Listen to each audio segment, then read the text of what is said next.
नमो तस्स भगवतो अरहतो सम्मा संबुद्धस्स. कार्यक्रमाला सुरुवात करण्या अगोदर आपण 3 रत्नांचे अनुसरण करूया आणि त्यासाठी मी सर्वांच्या वतीने नैना तांबे मॅम यांना विनंती करते की त्यांनी त्रिसरण अनुसरण करावे. नैना मॅम. नमो तस्स भगवतो अरहतो सम्मा संबुद्धस्स. नमो तस्स भगवतो अरहतो सम्मा संबुद्धस्स. नमो तस्स भगवतो अरहतो सम्मा संबुद्धस्स. बुद्धं शरणं गच्छामि, धम्मं शरणं गच्छामि, संघं शरणं गच्छामि. द्वितीयंपि बुद्धं शरणं गच्छामि, तृतीयंपि धम्मं शरणं गच्छामि, द्वितीयंपि संघं शरणं गच्छामि, तृतीयंपि बुद्धं शरणं गच्छामि, तृतीयंपि धम्मं शरणं गच्छामि, तृतीयंपि संघं शरणं गच्छामि. साधु साधु साधु. धन्यवाद ताई. आज आपल्या धम्मपद अठ्ठकथेचे 123वे पुष्प गुंफण्यासाठी जे प्रमुख वक्ते आणि मार्गदर्शक आहेत सिद्धार्थ लबाणे सर. लबाणे सरांचा परिचय मी थोडक्यात देऊ इच्छिते, कारण आज बरेचसे नवीन उपासक उपासिका आज जॉईन झालेले आहेत आणि या आठवड्यात बऱ्याचशा लोकांना आम्ही ग्रुपमध्ये ऍड केले, तेव्हा सरांचा परिचय देणे हे क्रमप्राप्त ठरते. सर हे chemical engineer, BE chemical engineer आहेत. सरांनी MA पाली हे केलेले आहेत, तसेच नेट पालीमधून केले आहेत. सर MPSC परीक्षा देखील यशस्वी झालेले आहेत आणि महाराष्ट्र शासनाच्या औद्योगिक सुरक्षा व आरोग्य या संचालनालयात सहसंचालक या पदावर सरांनी काम केले आहे. आणि सर 2019 मध्ये निवृत्त झाले.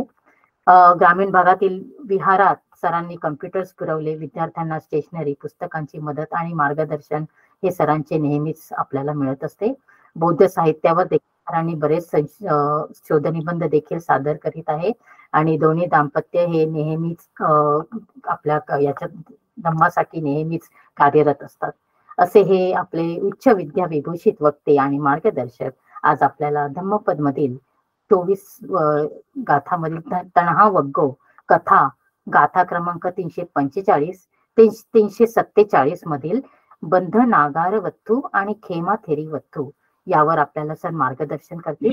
तेव्हा मी आदरणीय सिद्धार्थ लबाणे सरांना विनंती करते की त्यांनी आपल्या धम्मदेशनेला सुरुवात करावी. लबाणे सर. थँक्यू नलिनीताई. नमो बुद्धाय. जय भीम सगळ्यांना, सगळ्या उपासक उपासिकांना नमो बुद्धाय. आणि परत एकदा आपण मला इथे बोलवलं त्याबद्दल सगळ्यांचे आणि धम्म साकतच्या ग्रुपचे मी आभार मानतो. आणि आजचा जो आता म्हणजे आपल्याला 2 जे अठ्ठकथा घ्यायच्या आहेत ते बंधना आगार वत्थू खेमा थेरी वत्थू याबद्दल आपण धम्मात चर्चा करूया. तर ही ज्या 2 गाथा आहेत ज्या तणहा वग्गो मध्ये आहेत, तणा म्हणजे तृष्णा, आणि या तृष्णेच्या या वग्गामधल्या या 2 गाथा कशा आपल्याला धम्माची म्हणजे बुद्धाच्या टीचिंग्स बद्दल आपल्याला बुद्धांच्या टीचिंग छोट्या छोट्या आहेत पण त्याचा आपण शक्य तितकं चांगलं विश्लेषण करण्याचा प्रयत्न करूया. तर ही आहे 345 क्रमांकाची गाथा. तर मी गाथा वाचतो आणि आपण त्याला अर्थ बघूया.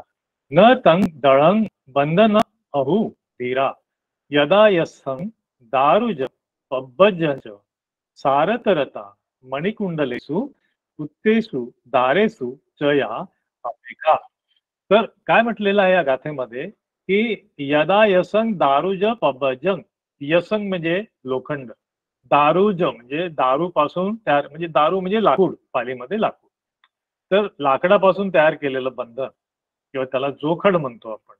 आणि पब्बज म्हणजे ही पब्बज म्हणजे दोरखंड, तर यापासून जे बंधन तयार केलं जातं, यदा यसन दारुज पब्बजंच, तर हे जे बंधन आहे न तंग दळंग बंधन माहू धीरा, तर धीर व्यक्तीला, धैर्यवान व्यक्तीला हे बंधन तेवढं दृढ मानत नाही किंवा त्याला दृढ वाटत नाही किंवा कठीण वाटत नाही, त्याही पेक्षा सारत्तरता मणिकुंडलेसु तेसु दारेसु च या अपेक्षा, तर कोणते बंधन त्यांना जास्त स्ट्रॉंग वाटतात किंवा दळ वाटतात, स्ट्रॉंग वाटतात, तर ते म्हणजे मणिकुंडलेसु, मणी आणि कुंडल म्हणजे हिरे जवाहरात, नंतर पुत्तेसु दारेसु आपला पुत्र, आपल्या दारेसु म्हणजे पत्नी किंवा स्त्री, यांचे जे बंधन आहेत, यांच्याशी जे आपलेले जी आसक्ती आहे त्याच्यामध्ये रत राहणे, सारत्तरता, त्याच्यामध्ये रत राहून जे बंधन तयार होतात, जे बंधन आहेत ते खरे दृढ बंधन आहेत. ही गाथा क्रमांक 345 एक्सप्लेनेशन आहे. पुढची गाथा आहे 346. तर ह्या दोन्ही गाथा मिळून आपण अट्टकथा बघणार आहोत, कॉम्बिनेशन आहे दोन्ही याचं. तर 346 नंबरची गाथा आहे. एतंग दळंग बंधन आहू धीरा, धीर म्हणजे परत धैर्यवान, ओहारीनं शिथिलं दुप्पमुच्चं, एतं पिछेत्वानं परिभज्जन्ति अनपेक्षेनो कामसुखं पहाय. तर हे जे दळ बंधन आहेत, म्हणजे जे स्त्री झालं किंवा दागदागिने किंवा हिरे जवाहरात, पुत्र झालं की हे जे बंधनापेक्षाही, आता हे जे बंधन आहेत हे कशी, तर हे जे ओहारीनं शिथिलं दुपमुच्च म्हणजे तोडायला कठीण पण दिसायला कसे आहेत, ते शिथिल वाटणारे आहेत परंतु त्यागनास कठीण आहेत. तर अशा बंधनांना तोडून एतंपि छेत्वानं परिभज्जन्ति अन कामसुखं, तर हे कामसुखाचे जे सेन्शुअल प्लेजर्स आहेत याच्यामध्ये हे सोडून, हे क्विट करून, अनपेक्षेनं कोणतीही अपेक्षा न ठेवता जे ज्ञानी व्यक्ती आहेत, फिजिकल बंधन आहेत, याचे दोरात दोरखंडाचं बंधन आहे किंवा साखळीचं बंधन आहे, यापेक्षा हे तो प्रवजित होतो. पण आता याच्यामध्ये एक महत्त्वाचा मुद्दा असा आहे की हे शिथिल कसे काय आहे, तर शिथिल यासाठी म्हटलेलं या बंधनांना, जरी ते दुःखपंच आहेत ते शिथिल का म्हटलेले आहेत, कारण ते दिसायला कसे आहेत, असे छान आहेत, म्हणजे जशी हे जे तृष्णेचं बंधन आहे, हे जे सगळे रिलेशनशिपचे जे बंधन आहेत ते कसे आहेत, तृष्णेचे आहेत, आणि असं वाटतं की आपण सोडून देऊ शकतो, इतके इझी आहेत, पण ते सुटले जात नाहीत. त्या कंपॅरिझन मध्ये जे दोरखंडाने बांधलेले जे बंधन आहेत ते कसे आपल्याला दिसून पडतात, फिजिकली दिसल्यामुळे ते आपल्याला घट्ट वाटतात, आणि हे घट्ट वाटत नाही, या अर्थाने ते शिथिल असं म्हटलेलं आहे. तर परत एकदा वाचतो. वरवर पाहता शिथिल वाटणाऱ्या परंतु त्यागण्यास कठीण अशा बंधनांना तोडून कामसुख त्यागून अनपेक्षित होऊन ज्ञानी व्यक्ती प्रवचित होतात, अशी ही गाथा क्रमांक 346 आहे.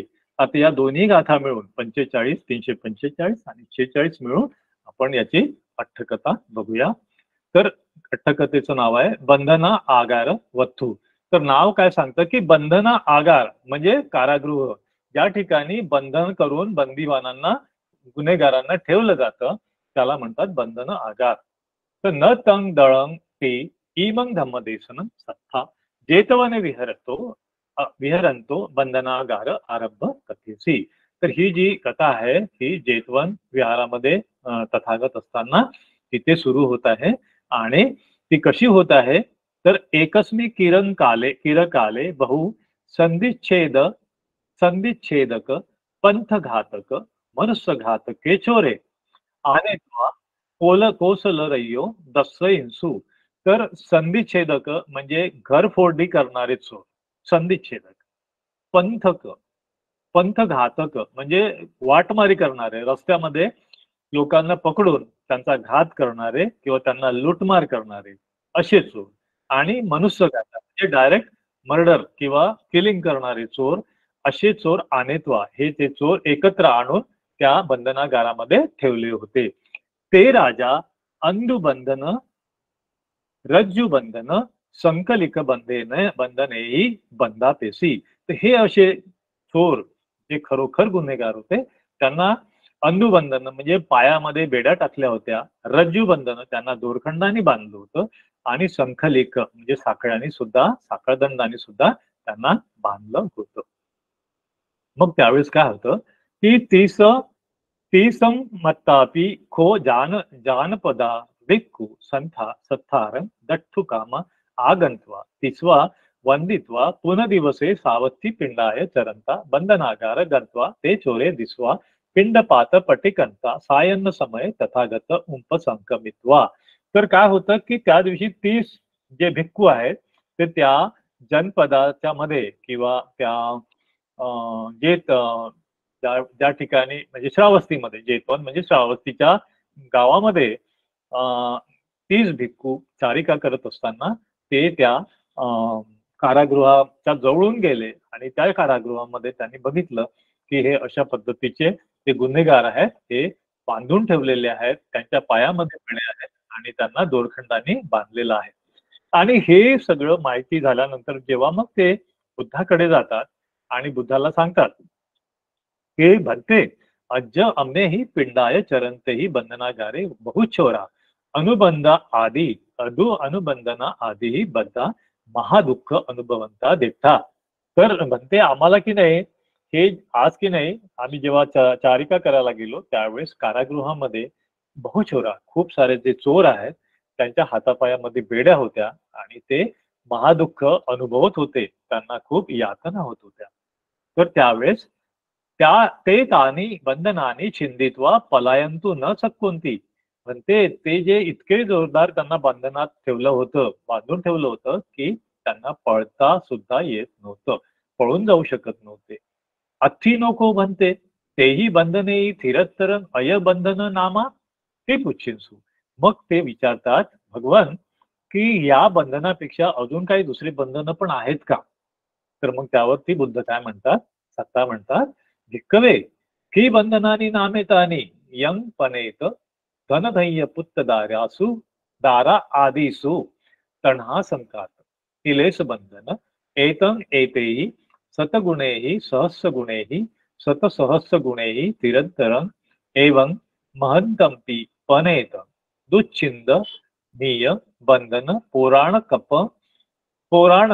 पंडिता चिंदित्वा हिमवंतन पविसित्वा पबिजिन्सू. तर भिक्खूंनो हे या बंधनाचं तर तुम्ही बघितलेलंच आहे, पण त्याही पेक्षा अजून कसे बंधन आहेत, धनधान्य आणि पुत्रदारेसो म्हणजे हे धन आहे, संपत्ती आहे आणि पुत्र आहे, पत्नी आहे. तर यामध्ये असलेली जी तण्हा आहे, जी आसक्ती आहे, आणि या आसक्तीतून ग्रासलेले जे क्लेश तयार होत आहेत, हे जे बंधन आहेत हे बंधन त्याहीपेक्षा दृढ आहेत. आणि येतेही सतगुणेही किती दृढ आहेत, या दोरखंडांच्या बंधनापेक्षा 100 पट, सहस्र गुणेही 1000 पट, शतसहस्र गुणेही 1,00,000 पट इतके ते दृढ बंधन आहेत. पण महंतापी पण काय करतात की जे पौराणिक पंडित आहेत किंवा जे जुने पंडित किंवा ज्ञानी लोक आहेत ते काय करतात, हे सगळे तणा बंधन क्लेश बंधन चिंदित्वा तोडून हिमवंतम पबिसित्वा पबिजिन्सू. हे सगळे जो पंडित व्यक्ती काय करतो, हे सगळे बंधन तोडून प्रवज्जा घेतो, हिमवंतामध्ये जाऊन किंवा हिमालयामध्ये जाऊन तो प्रवज्जा घेतो आणि ते बंधन ते तुटल्यामुळे नंतर प्रवज्जा घेतल्यामुळे तो त्या मार्गावर चालून स्वतःला दुःखातून मुक्त करून घेतो. अशा पद्धतीची तथागत त्यांना बुद्धांना भिक्खूंना देशना देतात. आणि त्याबरोबरच मग अतीते वाराणसी म्हणजे मग अतीत कालातली जेव्हा पूर्वजन्मीच्या काळामध्ये बुद्ध जेव्हा बोधिसत्व होते त्यावेळची एक घटना बुद्ध त्या भिक्खूंना सांगतात. तर काय होती ती घटना, अति ते 12 निसीय ब्रह्मदत्ते रज्जकारेंते बोधिसत्व एकस्मी दुग्गत गह पतिकुले निबंधी. तर हा जो बोधिसत्व होता तो वाराणसीमध्ये एका गरीब घरी जन्म घेतो आणि तसं वयपत्तस पिता कालमकासी. तर तो जो मुलगा आहे, तो जो बोधिसत्व आहे, तो वयात आल्यानंतर त्याच्या वडिलांचा मृत्यू होतो. सो भक्तिं कत्वा मातरं पोसेची. मग त्याची आई असते. मग ती आईला पोसायसाठी तो स्वतःच मग कष्ट करायला लागतो आणि दोघही मायलेक आपले जगत असतात. अथस्स माता अनिच्छ मानस एव एकं कुलधिक्तरं गेहे कत्वा अपर भागे कालमकासी. तर ती आई काय करते, मुलांच्या समोर हट्ट धरते आणि न अनिच्छेने म्हणजे मुलाची इच्छा नसताना सुद्धा कुलधितर एक कुलीन मुलगी ज्यासोबत मुलीसोबत या बोधिसत्वाचं लग्न लावून देते. हा मुलगा जो असतो लग्न लावून देते. कुणाचा माईक सुरू आहे का? माईक बंद करा. ओके. बरियाय तीस कुच्छीय गब्बू. तर मग काय होतं की ही जी सून आल्यानंतर ती आई सुद्धा त्यांची मरण पावते आणि मरण पावल्यानंतर मग पत्नी मात्र कुच्छीय गब्बो प्रतिष्ठही, त्याची जी पत्नी असते ती गर्भात राहते, तिच्या पोटामध्ये गर्भ प्रतिष्ठित होतो. मग सो गब्बस प्रतिष्ठित भाव अजानंतो. पण हे याला माहिती नसतं, या तरुणाला माहिती नसतं की आपल्या पत्नी गर्भार आहे म्हणून. मग तो काय म्हणतो, बद्दे त्वं भक्ती कत्वा जीवम अहं पबेजी स्वामी. तू काय कर, आता तू स्वतःची उपजीविका तूच कर आणि मी काय करणार आहे, प्रवज्जा घेणार आहे. तर मग ती पत्नी म्हणते, स्वामी ननु गभो मे पटिष्ठितो मयी विजाताय दारकम विश्वा पबज्जिष्यसि. तर आता काय झालेलं आहे, पतीला म्हणते की माझ्या पोटामध्ये गर्भ प्रतिष्ठित झाला आहे आणि आपल्या मुलाचा जन्म झाल्यानंतर तुम्ही मुलाचं तोंड बघा, दारकम दिसवा आणि मग तुम्ही प्रवज्जा घ्या. मग सो साधू म्हणजे तो म्हणतो की ठीक आहे, मग काही हरकत नाही. मग तसा विजातकाले, मग त्या मुलाचा जन्म झाला. मग त्यानंतर तो म्हणतो की आता तर मुलाचा जन्म झालेला आहे. मग बद्दे त्वं सोत्तीना विजाता इदानी अहं पबज्जिसामी. आता मुलाचा जन्म झालेला आहे, आता मी प्रवज्जा घ्यायला काही हरकत नाही. तर त्यावेळेस ती काय म्हणते, पत्नी काय म्हणते, अथ नंसा पुत्तस्स ताव थनपानतो अगमन कालं आगमेही. तर आता सध्या कसं आहे, मी उपजीविका करू शकत नाही कारण बाळाला आता स्तनपान करावं लागत आहे. तर स्तनपान त्याचं पूर्ण होईपर्यंत, तो मोठा होईपर्यंत, जरासा मोठा होईपर्यंत तुम्ही प्रवज्जा घेऊ नका, तुम्ही घरीच राहा. पण हे म्हणतो, मग तो ऐकतो, तो तरुण ऐकतो. पण ती वत्वा पुन्हा गब्बम गणे. पण या कालावधीतच ती पुन्हा गर्भार होते. आता तो जो तरुण आहे तो पुन्हा अडकलेला आहे. स्वचिंतेसी इमं संपटिच्छापित्वा गंतु न सक्का इमिस्सा अनाचिकित्वाव पलायित्वा पब्बज्जी स्वामी. आता तो तर बोधिसत्व आहे, तर तो म्हणतो की हे काहीतरी अटॅचमेंट सुरूच राहणार, तर मी असं करतो, तिला न सांगताच मी पबज्जा घेणार, मी निघून जाणार. पलायित्वा म्हणजे पळून जाऊन मी पबज्जा घेणार. सो तसा अनाचिकित्वाव रत्ती भागे उठाये पलाई. मग तो रात्री तिथून त्या घरून निघून जातो. अत्तान विसज्जा पेत्वा एकच मिठाने वसित्वा. मग तो बाहेर जाऊन म्हणजे गृहत्याग करून मग इसी पबज्जित्वा एका ऋषीकडून तो प्रवज्जा घेतो. अभिया समापत्तियो लभित्वा. त्याला अभिया प्राप्त होतात, सिद्धी प्राप्त होतात आणि ध्यान खेळाया खेळतो. तो ध्यानामध्ये पूर्ण ज्ञानाचा आनंद घ्यायला लागतो, त्या ध्यानामध्ये विहार करायला लागतो. सो तत्थ वसंतो येव. मग काय म्हणतात की त्या अनुषंगाने मग आता बुद्ध काय म्हणतात की एव रूपंपी नाम मे दुच्छिंदीय पुत्तदार बंधन केलेस बंधन चिन्ह. तर भिक्खूनो त्यावेळेस मी बोधिसत्व असताना सुद्धा दुच्छिंदीय म्हणजे जे बंधन तोडणं दुष्कर आहे असे बंधन, जे पुत्तदार बंधन आहेत आणि केलेश बंधन आहे, हे त्यावेळेस सुद्धा भिक्खूंनो मी तोडलं होतं. आणि मग म्हणतात की सत्था इमंग अतित आहरित्वा तेन उदानित उदानं पकासंतो इमा गाथा अभासी. आणि हे उदान, हे बॅकग्राऊंड स्टोरी, मागच्या जन्मातली जी स्टोरी आहे, ही जी कथा आहे, ही सांगून मग ते ह्या दोन गाथा ज्या आपण सुरुवातीला म्हटलेल्या आहेत त्या गाथा परत म्हणजे त्या म्हणतात. आता न तंग दळंग बंधन माहुधीरा यदायसंग दारुज पब्बजंच सारतरता मणिकुंडलेसु पुत्तेसु दारेसु जया अपेक्षा. तर या मणिकुंडल आणि पुत्रदाराचे हे जे बंधन आहे ते अतिशय दृढ आहे. हे त्याच्या तुलनेमध्ये जे लोखंडाचे जे बंधन आहेत त्यापेक्षा हे अतिशय दृढ बंधन आहेत. आणि पुढे म्हणतात की एतंग दळंग बंधना माहुधीरा. तर हे जे धैर्यवान व्यक्ती आहेत हे सगळे बंधन तोडून मुक्त होऊन प्रवज्जा घेतो आणि कामसुखांचा त्याग करतो, अशा पद्धतीची ही दुसरी गाथा त्यावेळेस म्हणतात. तर आता यामध्ये परत आपण शिथिल ह्या शब्दाला अजून जास्त विश्लेषण अट्टकथेमध्ये आपण बघतो की हे जे अत्यंत दृढ असलेले बंधन शिथिल का वाटतात, त्याचं उत्तर बुद्ध देत आहेत. अट्टकथामध्ये सांगितलेलं आहे.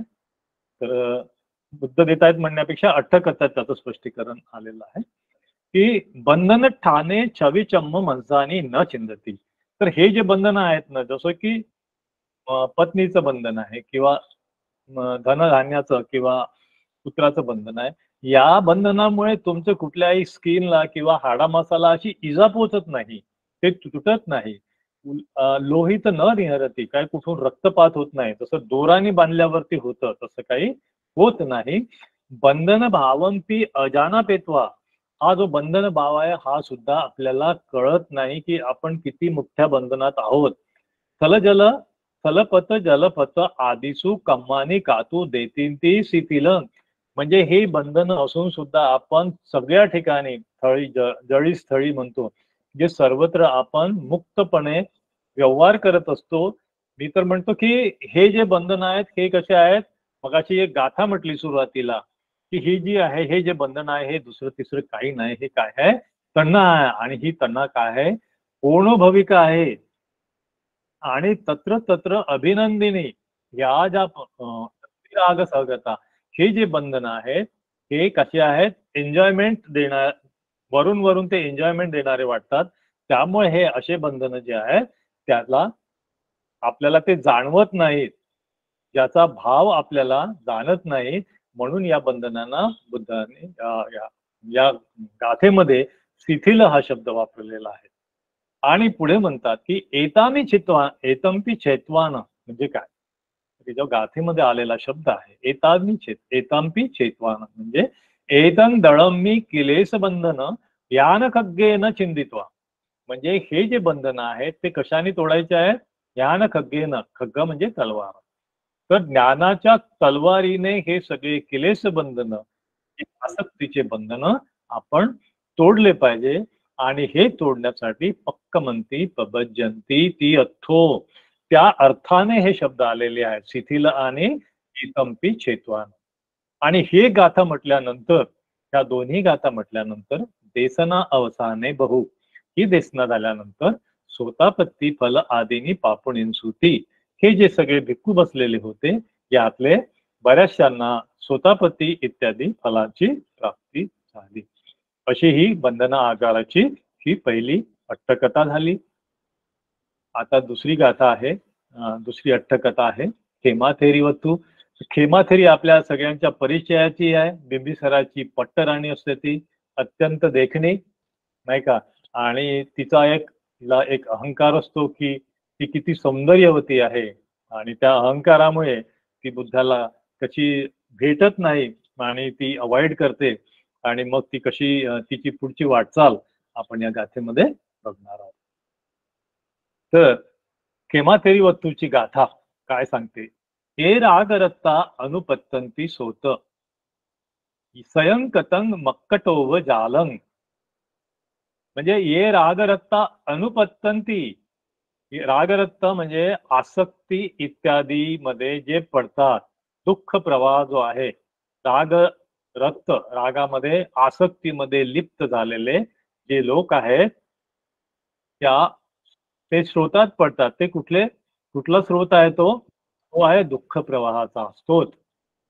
तर जसे कोळी स्वतः तयार केलेल्या जाळात फिरत राहतो, जे सयंकतन मक्कटोव जाल, सयंकतन स्वतः बनवलेलं जाळ आणि जो कोळी तयार करतो आणि त्याच्यानंतर त्याच्या बाहेर तो जात नाही, कारण त्याला तेच विश्व असतं त्याचं, तिथेच तो फिरत राहतो तो. आणि एतंपी छेत्वान, हे जे जाळ आहे हे छेत्वानन वज्जंती धीरा, हा जो धैर्यवान पुरुष आहे हा काय करतो, छेत्वान तोडून, अनपेक्षिनो कोणतीही अपेक्षा न ठेवता, म्हणजे कोणतीही आसक्ती न ठेवता तो तोडून सब दुःख पहाय, सर्व दुःखातून मुक्त होतो. अशी ही गाथा खेमाथेरीच्या बाबतीत तथागतांनी सांगितलेली आहे. तर आता खेमाथेरी वत्थू हिची कथा छोटीशीच आहे, पण खूप इंटरेस्टिंग आहे. आपल्याला सगळ्यांना समजेल अशी सोप्या भाषेत आहे आणि छोटीशी कथा आहे. तर इमंग धम्म देसनं सत्था वेळुवने विहरंतो, खेमंग नामंग रय्यो बिंबिसारस अग्गमहेसी आरंभ कथेसी. तर ही जी कथा आहे ही सत्ता वेळुवनामध्ये असताना, तर वेळुवन जे होतं ते मगध देशामधलं वेळुवन आहे. तर तिथे बिंबिसार राजाचा राज्य होतं आणि त्या ठिकाणी त्यांची जी अग्रमहिषी होती, म्हणजे पट्टराणी जी होती, त्या बाबतीमध्ये ही कथा सांगितलेली आहे. सा किरण, सा म्हणजे ती अग्रमहिषी, पदुमत्तर पादमुले पतित पथना अतिवीय अभिरूपा अष्टाधिका होती. तर पतित पथना म्हणजे पदमुत्तर बुद्धांच्या काळामध्ये तिने एक प्रार्थना केली होती आणि म्हणजे एक तसा प्रण केला होता की मला अत्यंत सुंदर रूप मिळावं, अशी बुद्धांजवळ, पदमुत्तरा बुद्धांजवळ तिने प्रार्थना केली होती, म्हणजे तशी इच्छा व्यक्त केली होती आणि खूप सारं पुण्यकर्म केलं होतं आणि त्या अनुषंगाने ती पासादिका होती. तर काय होतं की सत्ता किरण रूपस्व दोषस्व कथेती. तर आता ती जी रूपगर्विता आहे ती, तर ती रूपगर्वितांनी काय ऐकलं लोकांकडून की हा जे सत्ता आहेत बुद्ध जे वेळुवनात आहेत, तर ते कसे आहेत की रूपस्व दोष कथेती. तर ते कोणतेही रूप असेल, किती सुंदर स्त्री असेल किंवा कोणती सौंदर्य प्रद गोष्ट असेल, त्यामध्ये बुद्ध हे दोष काढतातच. मग हे ऐकून ती सुतवा पण सत्तू संतिक गंतू न इच्छी. मग तिला वाटायचं की मी बुद्धांकडे, सत्ताकडे गेलं नाही पाहिजे, तिच्या इच्छाच नाही व्हायची, कारण तिच्यामध्ये इगो भरला होता. तिला अशी भीती वाटायची की ते माझ्यात पण दोष काढतील बुद्ध. तर मग मग राजा जो आहे, राजा बिंबिसार, एक युक्ती करतो किंवा एक प्लॅन करतो की राजा तसा रूपमद मत्त भाव यत्वा, तिचा जो मदनाचा भाव आहे किंवा रूप गर्विष्ठेचा जो भाव आहे ते जाणून काय करतो, वेळुवन वर्णना पटिसंयुक्तानी गीतानी, तर वेळुवनाचं वर्णन असलेलं, वर्णनाने अत्यंत सुंदर असं रम्य वर्णन असलेलं गीतकारेत्वा, असं गीतानी म्हणजे खूप सारे गीत तयार करून नतादिनं दापेसी, आणि त्याच्यामध्ये खूप सारे कलाकार, आर्टिस्ट लोकांकडून तो राजा काय करतो, गाऊन घेत असतो. बघा ती युक्ती. आणि तेसन तानी गायन सद्दन सुतवा. मग हे जे गाणं हे जे गाण्याचं कार्यक्रम सुरू असतो तिच्या महालामध्ये, तर ती ऐकते, ती राणी ऐकते आणि मग म्हणते की हे जे आहे वेळुवनं अदिट्ट पुब्बंग वियन असुत पुब्बंग वियन च अहोसी. तर हे जे वेळुवन आहे ते कसं आहे की म्हणजे अदिष्टपूर्व म्हणजे डोळ्याचं पारणं फिरणारं वेळुवन आहे, आणि असुत पुब्बंग म्हणजे यापूर्वी असं वर्णन किंवा असं जो रम्यता ती आम्ही बघितलेलीच नाही आहे. इतकं सुंदर त्या गायनातून वेळुवनाचं वर्णन ती ऐकते. मग ती काय म्हणते, सा सा म्हणजे ती, कतरंग उद्यानन संदाय गायता, तुम्ही कुठल्या उद्यानाबद्दल बोलता आहे, कुठल्या उद्यानाबद्दल गाणं म्हणत आहेत. मग ती पुच्छित्वा, मग ती म्हणतात, मग ते विचारणा केल्यानंतर, देवी तुम्हा कंग वेळुवना उय्यानन एवा ती. तर ती काय म्हणतात, तिच्या ज्या दास्यस्था दासी असतात ते म्हणतात की देवी, देवी म्हणजे राणीला देवी म्हणतात. देव हा शब्द राजाला असतो आणि देवी म्हणजे राणी. तर तुमच्या वेळुवनाबद्दलच हे गीत सादर केलेलं आहे. तर मग ती उत्ते उयानं गंतू कामा अहोसी. आता तिला त्या उद्यान, ते उद्यान वेळुवन उद्यान नाही का, तर हे बघण्यामध्ये तिच्यामध्ये खूप सारी उत्सुकता निर्माण होते. नाही, इतकं सुंदर जर वेळुवन आहे तर मी ते बघितलंच पाहिजे असं म्हणून ती काय करते की त्या वेळुवनामध्ये जाते. म्हणते की नाही, मला वेळुवन बघायचं आहे. आणि हे बुद्धाला माहिती होतं. आणि बुद्ध काय करतात, त्या वेळुवनामध्ये एक धम्मदेशनेच्या जे आपले जे श्रावक आहेत त्याच्यामध्ये बसून धम्मदेशनेला सुरुवात करत असतात.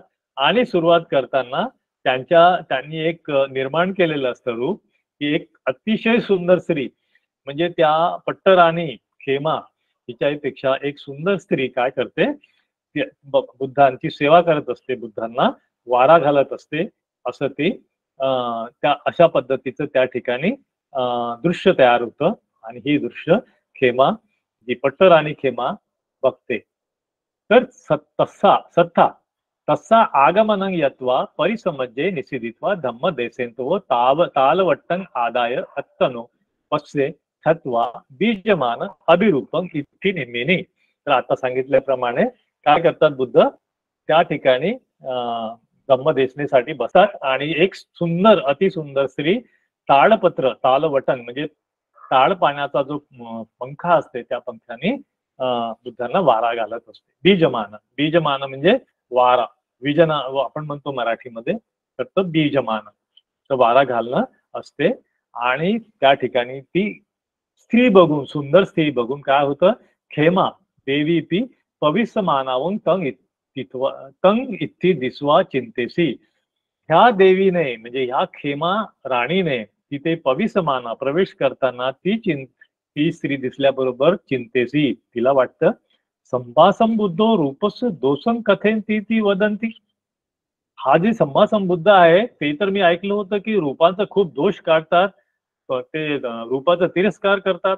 पण या ठिकाणी तर मी बघते आहे की अय्यंचस्स संतिकी इतकी विजयमाना ठिता. या ठिकाणी तर इतकी सुंदर स्त्री बुद्धांना वारा घालत आहे. ना अहंग इनिस्सा कलभागंपी उपेंदी. कलभागंपी म्हणजे एका रुपयाचा 16वा हिस्सा, म्हणजे एखाद्या गोष्टीचा 16वा भाग. तर इमिना ना अहंग, ना अहंग म्हणजे मी या स्त्रीच्या सौंदर्याच्या तुलनेमध्ये 16वा भाग सुद्धा मी सुंदर नाही आहे. न मया इदिसं इत्थी रूपं दिठ्ठा पुब्बं. असं रूप मी कधीही यापूर्वी बघितलेलं नव्हतं. सत्थारं अनुभूतेनं अभ्भा चिक्खंती मय्ये. ती आता बुद्धा जे सांगत आहे त्याच्याकडे लक्षच नाही तिचं, ती फक्त त्या सुंदर स्त्रीकडे बघत आहे. आणि ती चिंतेत्वा तथागतस्य कथा सत्तंपी अनिसामेत्वा तमेव इति आलोकयमाना 88. ती नुसती त्या सुंदर स्त्रीचं अवलोकन करत उभी आहे आणि ती एकदम आश्चर्यचकित झालेली आहे की हे बुद्धा इतकी सुंदर स्त्री बुद्धाला वारा घालत आहे. आणि मग पुढे काय होतं, सत्था तस्सा तस्मी रूपे उत्पन्न बहुमानत यत्वा तन रूपं पठमवया आदी वसेन दसेत्वा. तर मग काय होतं की काही वेळा आता तथागतांना माहिती आहे की तिची मनाची स्थिती काय आहे. तर मग त्या काही वेळाने काय होतं की ती जी सुंदर स्त्री आहे ती वयस्कर दिसायला लागते. पठम वया दिवसेन, आता ती थोडीशी वयस्कर झालेली आहे. आणि हेट्टा उत्तन एव परियोसाने, आणि त्याच्या काही कालावधीतच अठ्ठीमत्ता वसान कत्वा दसेसी, ती काही क्षणातच हाडाचा सापळा तयार झालेली आहे की तिला वारा घालणं तर काय, ती स्वतःला सांभाळू शकत नव्हती, नुसतं ते हाडाचा ढीग तयार झाला. अशा पद्धतीने त्या खेमा राणीने ते दृश्य बघितलं. आणि खेमा तंग दिसवा, खेमाने ते बघून काय म्हणाली ती, एवं रूपम ती नामे तंग रूपं मुहूर्तनेव खयवयं संपत्तं. तर हे जे रूप मी बघते आहे हे कसं आहे, विनाश होणार आहे. आताच ती सुंदर होती स्त्री आणि आता कशी झालेली आहे, ती वयोमानानुसार तिचं वय झालेलं आहे आणि आता तर तिचा फक्त हाडांचा सापळा शिल्लक आहे. नथीवत इमस्मी रूपे सारो, तर या ज्या रूपामध्ये कुठलंही सार नाही, ही अत्यंत, हे जे शरीर आहे हे अत्यंत अंगूर आहे, ती चिंतेची, असे ती विचार करायला लागली. मग तथा तसा चित्ताचारण आलोकित्वा, मग तिच्या मनात जो विचार चाललेला होता की हे किती भंगूर शरीर आहे, तर हा विचार सुरू असताना बुद्ध एक पुढे काय म्हणतात बघा, खेमे त्वम इमस्मी रूपे सारो अथी. बरं, आता हे जे राणी जे बघत आहे, बुद्धांना वारा घालणारी सुंदर स्त्री आणि नंतर ती म्हातारी झालेली आणि नंतर हाडाचा सापळा, हे फक्त खेमाथेरीला दिसत आहे. इतर जे जो प्रवचन चाललेलं आहे इतरांना, ते ती जी स्त्री आहे ती कोणाला दिसत नाही आहे. अशा पद्धतीचे त्या ठिकाणी बुद्धांनी एक चित्र तयार केलं किंवा भास तयार केलेला, तर जे फक्त खेमा राणीला दिसेल अशा पद्धतीने. तर सत्ता तसा चित्ताचार आलोकेत्वा, मग काय म्हणतात, खेमे, आता हे खेमाला म्हणत आहे, त्वम इमस्मी रूप सारो अति, तुझ्या सुद्धा रूपाचं हेच सार आहे, ती चिंतेस्वी पस्स दानिस असार भाव. हे खेमे बघ, पस्स इदानी, दानी म्हणजे ई सायलेंट आहे तिथे, पस्स इदानिस, हा भाव बघ किती असार आहे, या रूपामध्ये कुठलंही सार नाही. आणि असं म्हणून तिंगवत्वा इमंग गाथं गाथा माह. तर काय गाथा म्हटलं बुद्धाने, आतुरंग असुचंग असुचिंग पुती पस्सखेमे समुसय उग्घरंतन पग्घरंतन बालानं अभिपत्तितं ती. तर हे शरीर बघ, पस्सखेमे समुसय, हे नश्वर, हे घाणेरडं शरीर बघ कसं आहे, आतुरंग असुचंग असुची पुती, हे पूर्ण घाणेरनी भरलेलं आहे, पू आणि रक्तानी भरलेलं आहे. आणि हे सगळं उग्घरंतन पग्घरंतन, म्हणजे हे सगळं ओघळत आहे आणि पसरत आहे, ही अशी जी परिस्थिती आहे. आणि या अशा याच्यामध्ये पालानन, मूर्ख व्यक्तीच याच्यामध्ये लिप्त राहू शकतो किंवा त्याच्यामध्ये अभिपतित होऊ शकतो, त्याच्यामध्ये गुरफटून राहू शकतो. असं म्हटल्याबरोबर जी खेमा होती, ती खेमा राणी होती, सा गाथा परियोसाने, सा म्हणजे ती खेमा, ती गाथा झाल्याबरोबर स्वतः पत्ती फले पतितही. अजून बुद्धांचं प्रवचन सुरूच आहे, बुद्धांचं प्रवचन अजून झालेलं नाही आहे. नुसत्या एका गाथेने तिच्या शरीराबद्दलचा जो भाव होता, जो सत्काय दिठ्ठी होती, ती नष्ट झाली आणि ती त्याच वेळेस स्वतःपत्ती फल तिला प्राप्त झालं. आणि बुद्धांचं प्रवचन आता पुढे सुरूच आहे. मग प्रवचनाच्या दरम्यान मग काय म्हणतात बुद्ध, अथ नंग सत्ता, मग तिला काय म्हणतात, खेमे इमे सत्ता रागरत्ता दोष पदुट्टा मोह मुळा अत्तनो तणा सोत समत्ती कम्मितू न सक्कुंती तथेव लग्गंती ती वत्वा धम्म देसंतो इमंग गाता महा.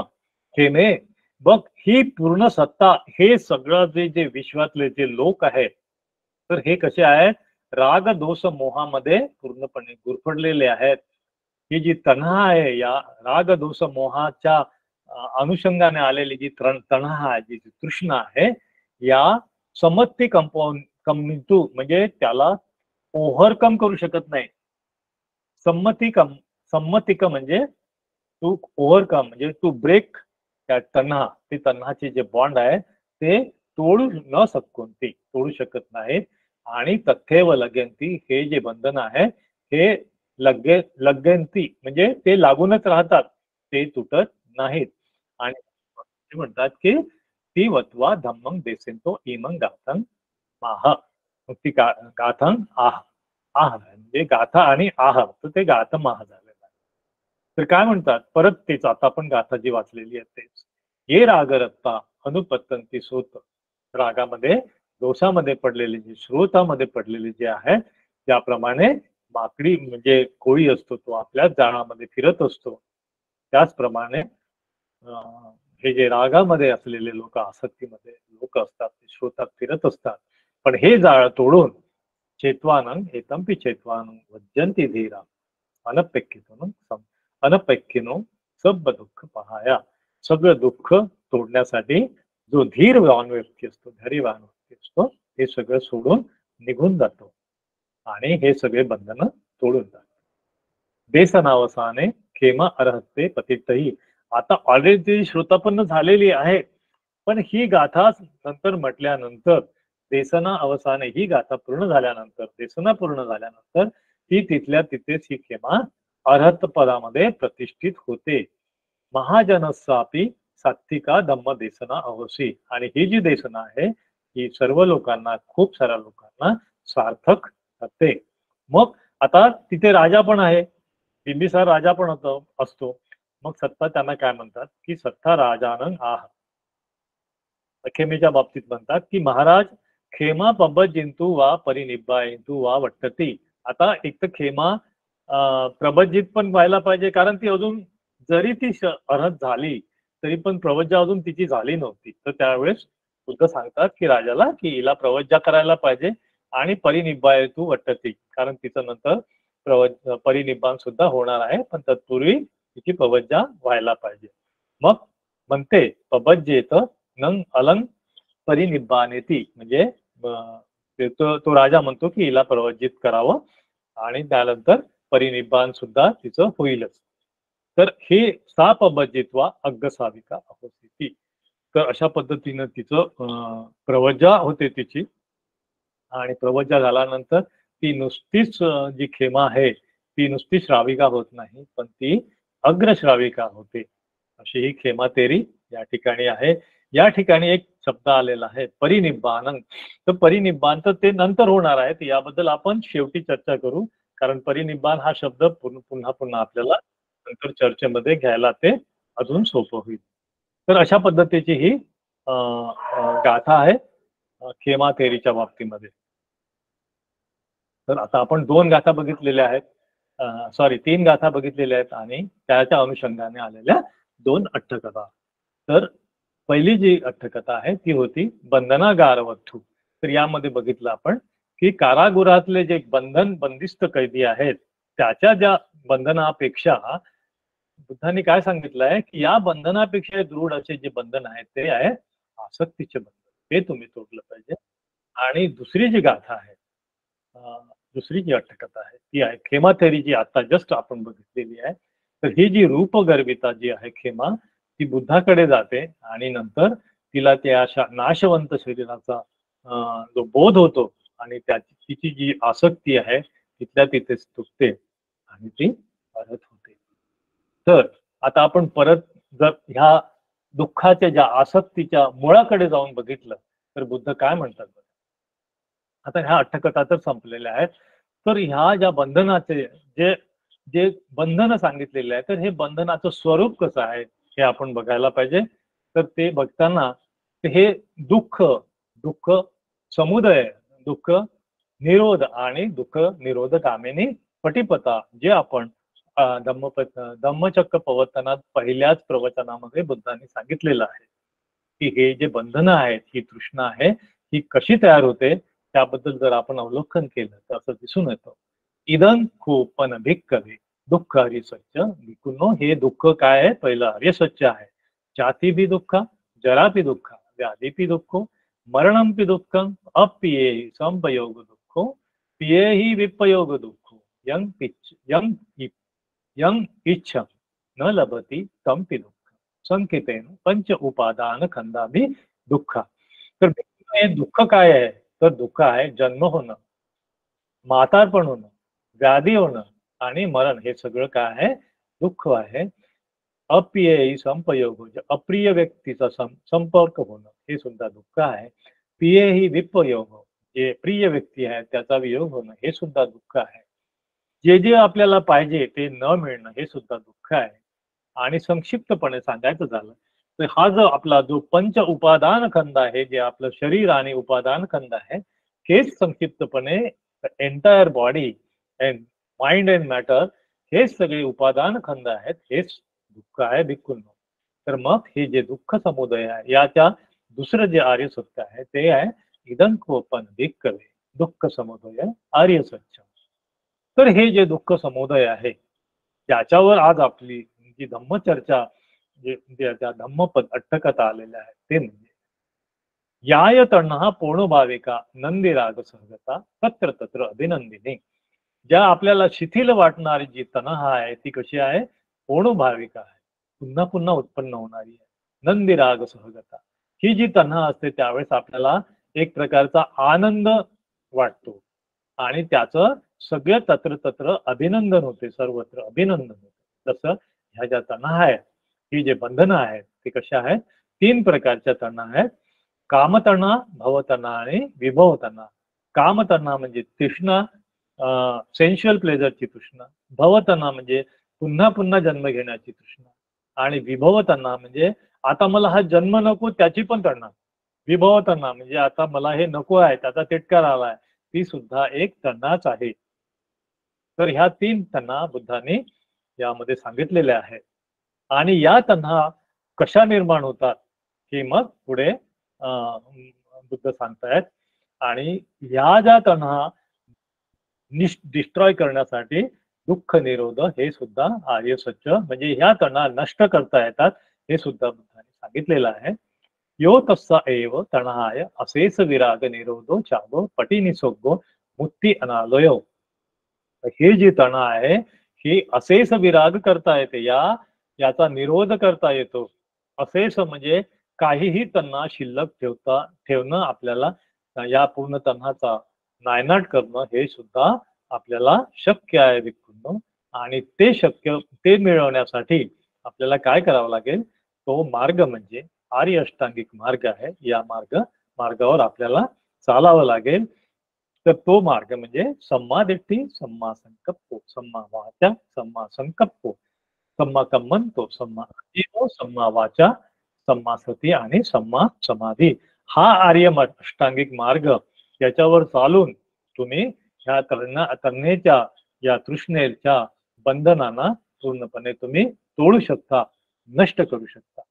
तर ही जी तन्हा आहे ही कशामुळे निर्माण होते, हे बंधन कशामुळे निर्माण होतात ते बुद्ध पुढच्या गाथेमध्ये पुढच्या प्रवचनामध्ये सांगत आहेत. तर संयोजनेसी भिक्खवे, संयोजनासी भिक्खवे. तर संयोजन म्हणजे बंधन. जे आपण सुरुवातीला जे बंधन बघितलेले आहे तर ते आहेत संयोजन. की स्त्रीच्या बाबतीत, धनदौलतच्या बाबतीत किंवा नातेवाईकाच्या बाबतीत किंवा इतर जे काही सेन्शुअल प्लेजरचे जे बंधन आहे ते आहे संयोजने सुभिक्खवे. धम्मेसु निब्बिदानुपस्सी विहरंतो रागपजहती रोध दोषपजहती मोहपजहती. तर काय करतो की जो निब्बिंदानुपस्सी व्यक्ती आहे ज्याला याच्यातून हे सगळे बंधन तोडायचे आहे तो काय करतो? राग, दोष, मोह याचा पूर्णपणे नायनाट करतो.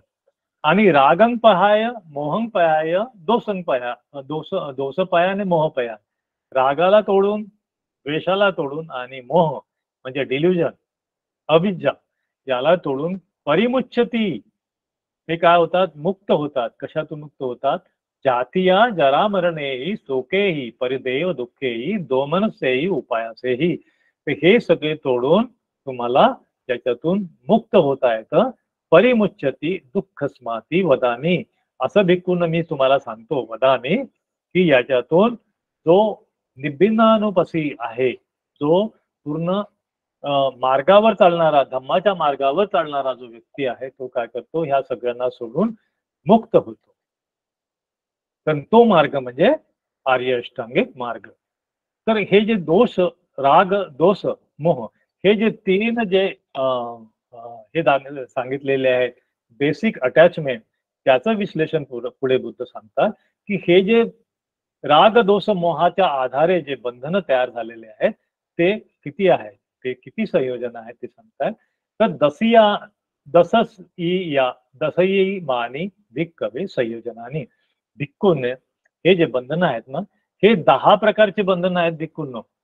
कतमानी दस, तर ते दस म्हणजे पंच ओर भागियानी संयोजनानी आणि पंच उद्ध भागियानी संयोजना. तर 5 बंधन कसे आहेत हे ओरभागी आणि याचे पहिले वरचे आहेत, सॉरी खालचे बंधन आहेत, म्हणजे थोडेसे कमी ओरभागी आणि म्हणजे आधीचे बंधन आहेत आणि नंतर नंतर ते डीपर जे होतात ते आहे पंच ओरभागी आणि संयोजन. तर पंच ओरभागी आणि कोणते आहेत आणि उद्धभागी आणि कोणते आहेत, तर सत्काय दिट्टी, विचिकिच्छा, शीलवत्त परामर्श, कामछंद, व्यापादो हे जे आहेत ते पंच ओरभागी आहे आणि रूपरागो, अरूपरागो, मानव उदच्च, अविद्या हे आहेत पंच उद्धभागी आणि संयोजनानी. तर भिक्खूंनो हे 10 बंधनं तुम्हाला तोडायचे आहेत. तर आपण या चार्ट मध्ये आपल्याला जास्त चांगल्या रीतीने आपल्याला हे जे बंधनं आहेत, जे संयोजन आहेत, हे आपल्याला चांगल्या पद्धतीने बघता येतील. तर ही जी खेमा थेरी आहे, तर ही खेमा थेरीनी जे दृश्य बघितलं की ही जी बुद्धांना जे वारा घालणारी जी अतिसुंदर स्त्री आहे ती काही वेळातच ती म्हातारी होते आणि ती नंतर पूर्ण तिचा हाडाचा सापळा होतो आणि ती नंतर ती कोलमडून पडते. तर अशा पद्धतीचं हे जे त्यामध्ये कुठलाही सार नाही, निस्सार आहे असं जे शरीर आहे, असं ज्याच्याबद्दल मी इतकी आसक्त होती, हे तिची आसक्ती तिथल्या तिथे गळून पडली. त्यामुळे तिची जी त्याला म्हणतात सक्काय दिट्ठी, स्वतःच्या शरीराबद्दलची किंवा कायाबद्दलची जी अटॅचमेंट आहे ते तिची गळून पडली.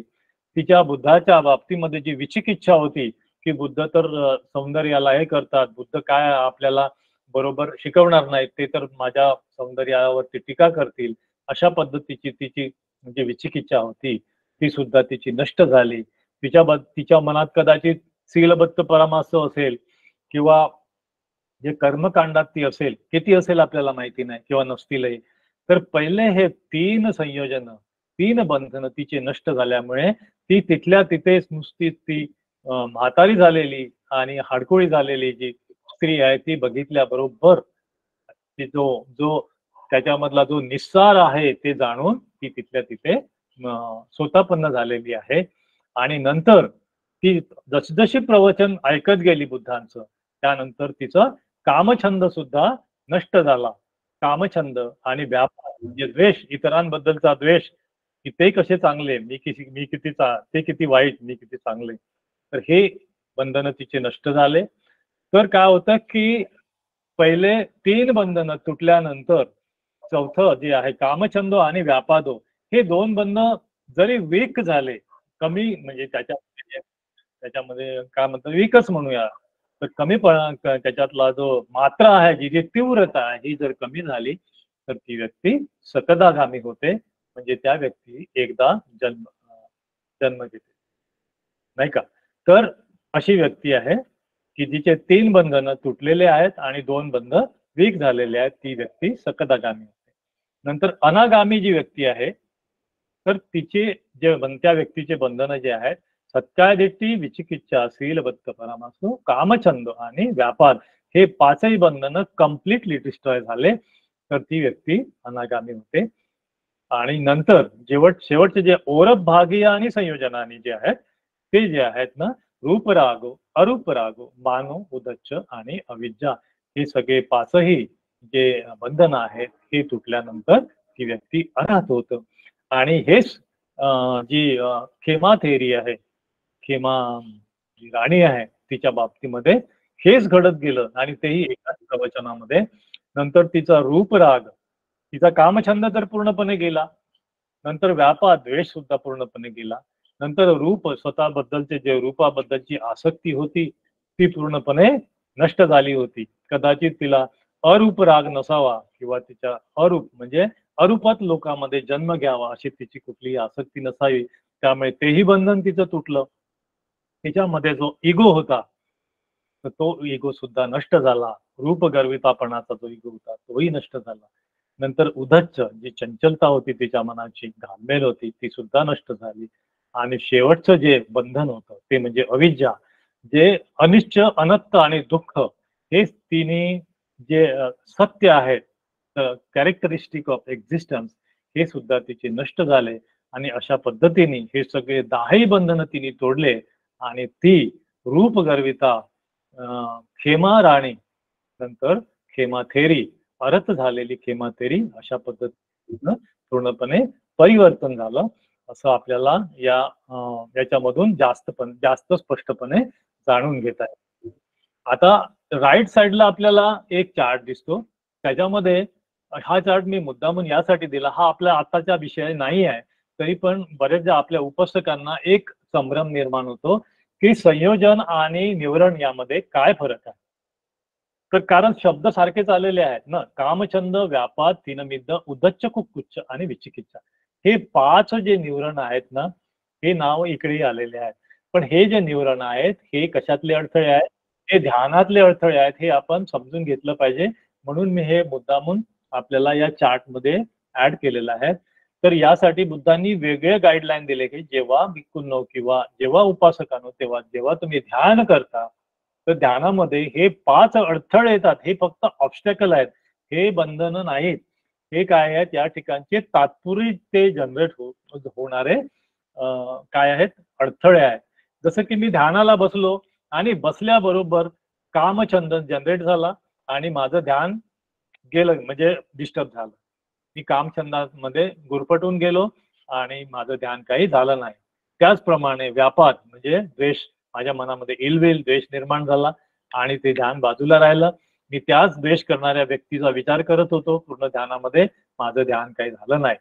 नंतर तीनमिद्द म्हणजे आळस, मला कंटाळा येत होता, मला काय वाटत होतं की हे बसावं की नाही ध्यानाला, हे काय कंटाळवाणं प्रकरण आहे, मला झोप येते आहे, मी झोपलं पाहिजे, त्याला तीनमिद्द म्हणतात. नंतर उदच्च, कुक्कुच्च म्हणजे मनाची चंचलता, मनाचे काळजी, मग नको ती काळजी आपल्याला वाटायला लागते नाही का. ध्यानाला बसलं की ही आठवण येईल, ते याचं कसं होईल, त्याचं कसं होईल, मग इकडे भटकतं मन, भटकतं नाही का. आणि विचिकिच्छा, खरंच या ध्यानाने मला काही फायदा होते का नुसतं डोळे लावून बसायचं, किंवा बुद्धांचे टीचिंग्स काय खरोखरच मला आता काय निब्बाणालाच घेऊन जाणार आहेत का.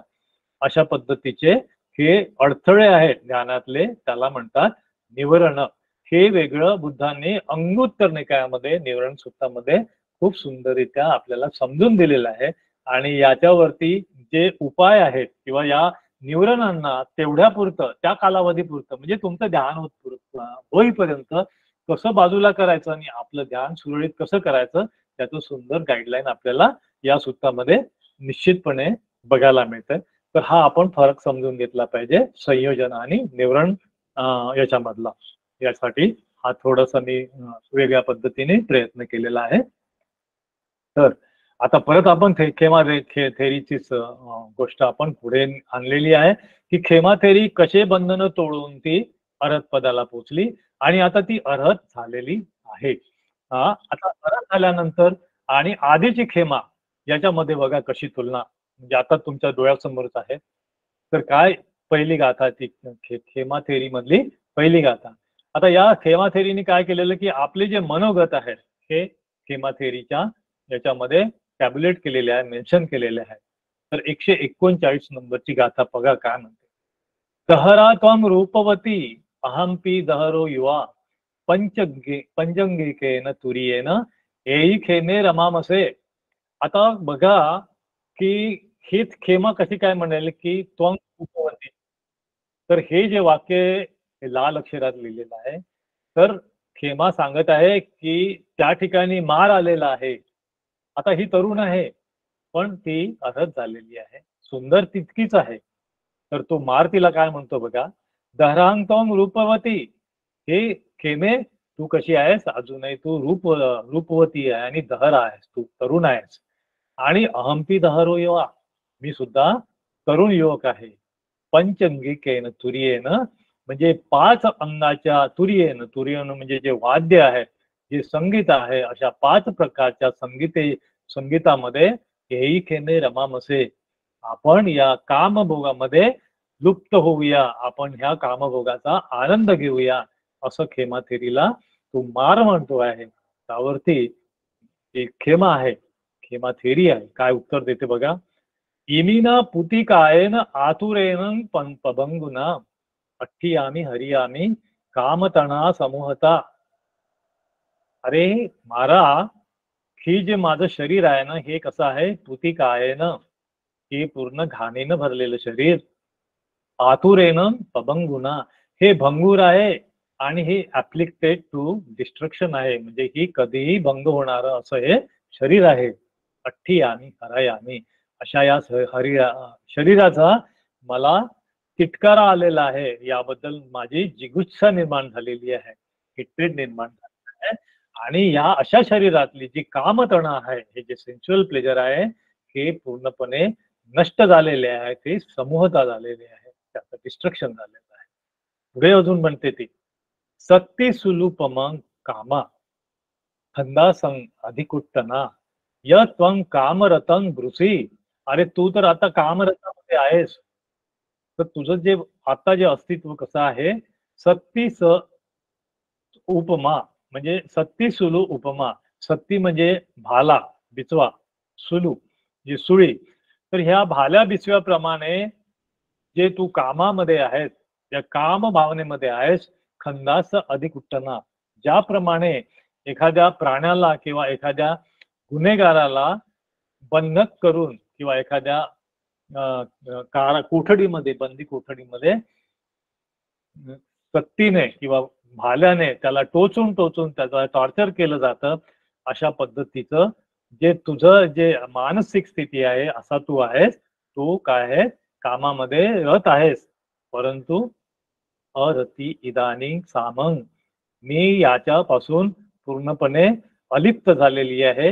I am disgusted with this, I am totally hating this sensual pleasures, असं ती त्या याला सांगत आहे, पापी माराला सांगत आहे.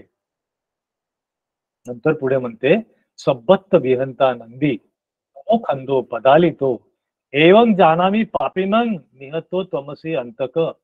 अरे पापी मारा, हे जे सर्वार्थाने जे सेन्शुअल प्लेजरचा जो आनंद आहे, त्याचं पूर्णपणे मी डिस्ट्रक्शन केलेलं आहे, त्याचं निर्दालन केलेलं आहे. हा तमोगुण आहे, हा जो विकार आहे, त्या आसक्तीचा जो विकार आहे, याचा पदालितो, हा पूर्णपणे मी याचं निर्दालन केलेलं आहे, नष्ट केलेलं आहे. हे जाणून घे पापी मारा. एवं जानाही पापी निहतो तमसी अंतकं, आणि निहतो, तू इथून निघ, तू मला अजिबात दिसू नकोस, अशा पद्धतीचं या ठिकाणी मार आणि खेमाथेरीचं संभाषण या ठिकाणी ही थेरी नमूद करते आहे. आणि त्या ठिकाणी तिथून मग तो मार मुकाट्याने निघून जातो, आणि मग ती म्हणते, स्वतःशीच म्हणते, तिचं ते जे मनोगत आहे, ती पुढे काय म्हणते बघा. या ठिकाणी तो मार गेल्यानंतर ती म्हणते, नखत्तानी नमस्संता अग्गी परिचरम वने यथाभुच्चम अजानंता बाला सुद्धी मय्यथ. जे मूर्ख लोक काय करतात की यथाभूतम अजानंता, यथाभूत म्हणजे यथाभूत जे आहे, म्हणजे जे सत्य आहे, हे अजानंता, हे त्यांना माहिती नसते, ट्रुथ त्यांना माहिती नसते. तर असे माहिती नसणारे जे बाल, जे मूर्ख लोक काय करतात, शुद्धिमय्यथ, शुद्धी मिळवण्यासाठी, शुद्ध होण्यासाठी काय करतात, नखत्तानी नमस्संता, नक्षत्र जे चंद्र सूर्य तारे आहेत त्यांना नमस्कार करतात. अग्नी परिचर वने, आकाशातले सॉरी वनामधला जो अग्नी आहे त्याची पूजा करतात. परंतु मी काय करते, अहांचको नमिस्संती संबुद्धं पुरिस उत्तमं पमुत्ता सब दुःखेही सत्तु शासन कारिका.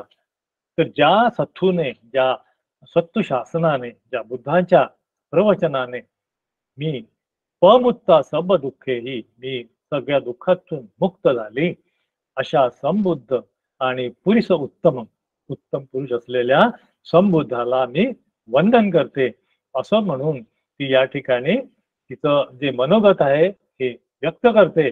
आणि या ठिकाणी थेरीची गाथा या ठिकाणी पूर्ण होते. तर अशा पद्धतीने आपण थेरी आणि बंधनगार या दोन्ही गाथांबद्दल आणि अष्टकारांबद्दल जाणून घेतलेलं आहे.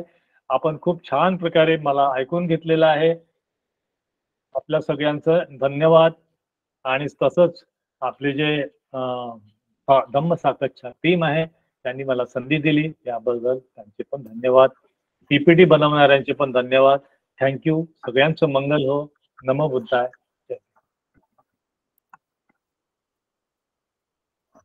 साधू साधू साधू सर.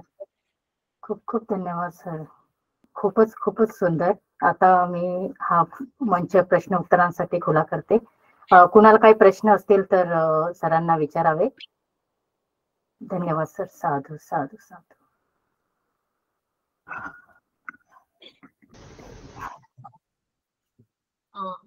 बोलू का सर? प्रज्ञा हा मॅम. बोल. हा प्रज्ञा मॅम बोला. हा, व्हेरी नाईस प्रेझेंटेशन. आणि तुम्ही ते संयोजन आणि विवरण याच्यातला जो फरक सांगितला तो अजून क्लिअर झाला. म्हणजे ध्यानाच्या मार्गामध्ये जे अडथळे असतात ते निघणार, ते तुम्ही एकदम क्लिअरली सांगितलं. आणि व्हेरी नाईस प्रेझेंटेशन. खूप एकदम डिटेल होतं. साधू साधू साधू. पण हा, डिल्युजन बद्दल तुम्ही जास्त सांगाल का? डिटेल डिल्युजन बद्दल बुद्धांना ती इद्धी प्राप्त होती. म्हणजे त्यांना ती पॉवर होती, बल होतं की एखाद्या गोष्टीचा जे ते प्रसंग ते तयार करू शकत होते. ते त्याचा उपयोग कशासाठी करायचे? धम्म देण्यासाठी. तर ते त्याला आपण काय म्हणू, त्याला सच्ची क्रिया किंवा एक इद्धी होती त्यांची ती.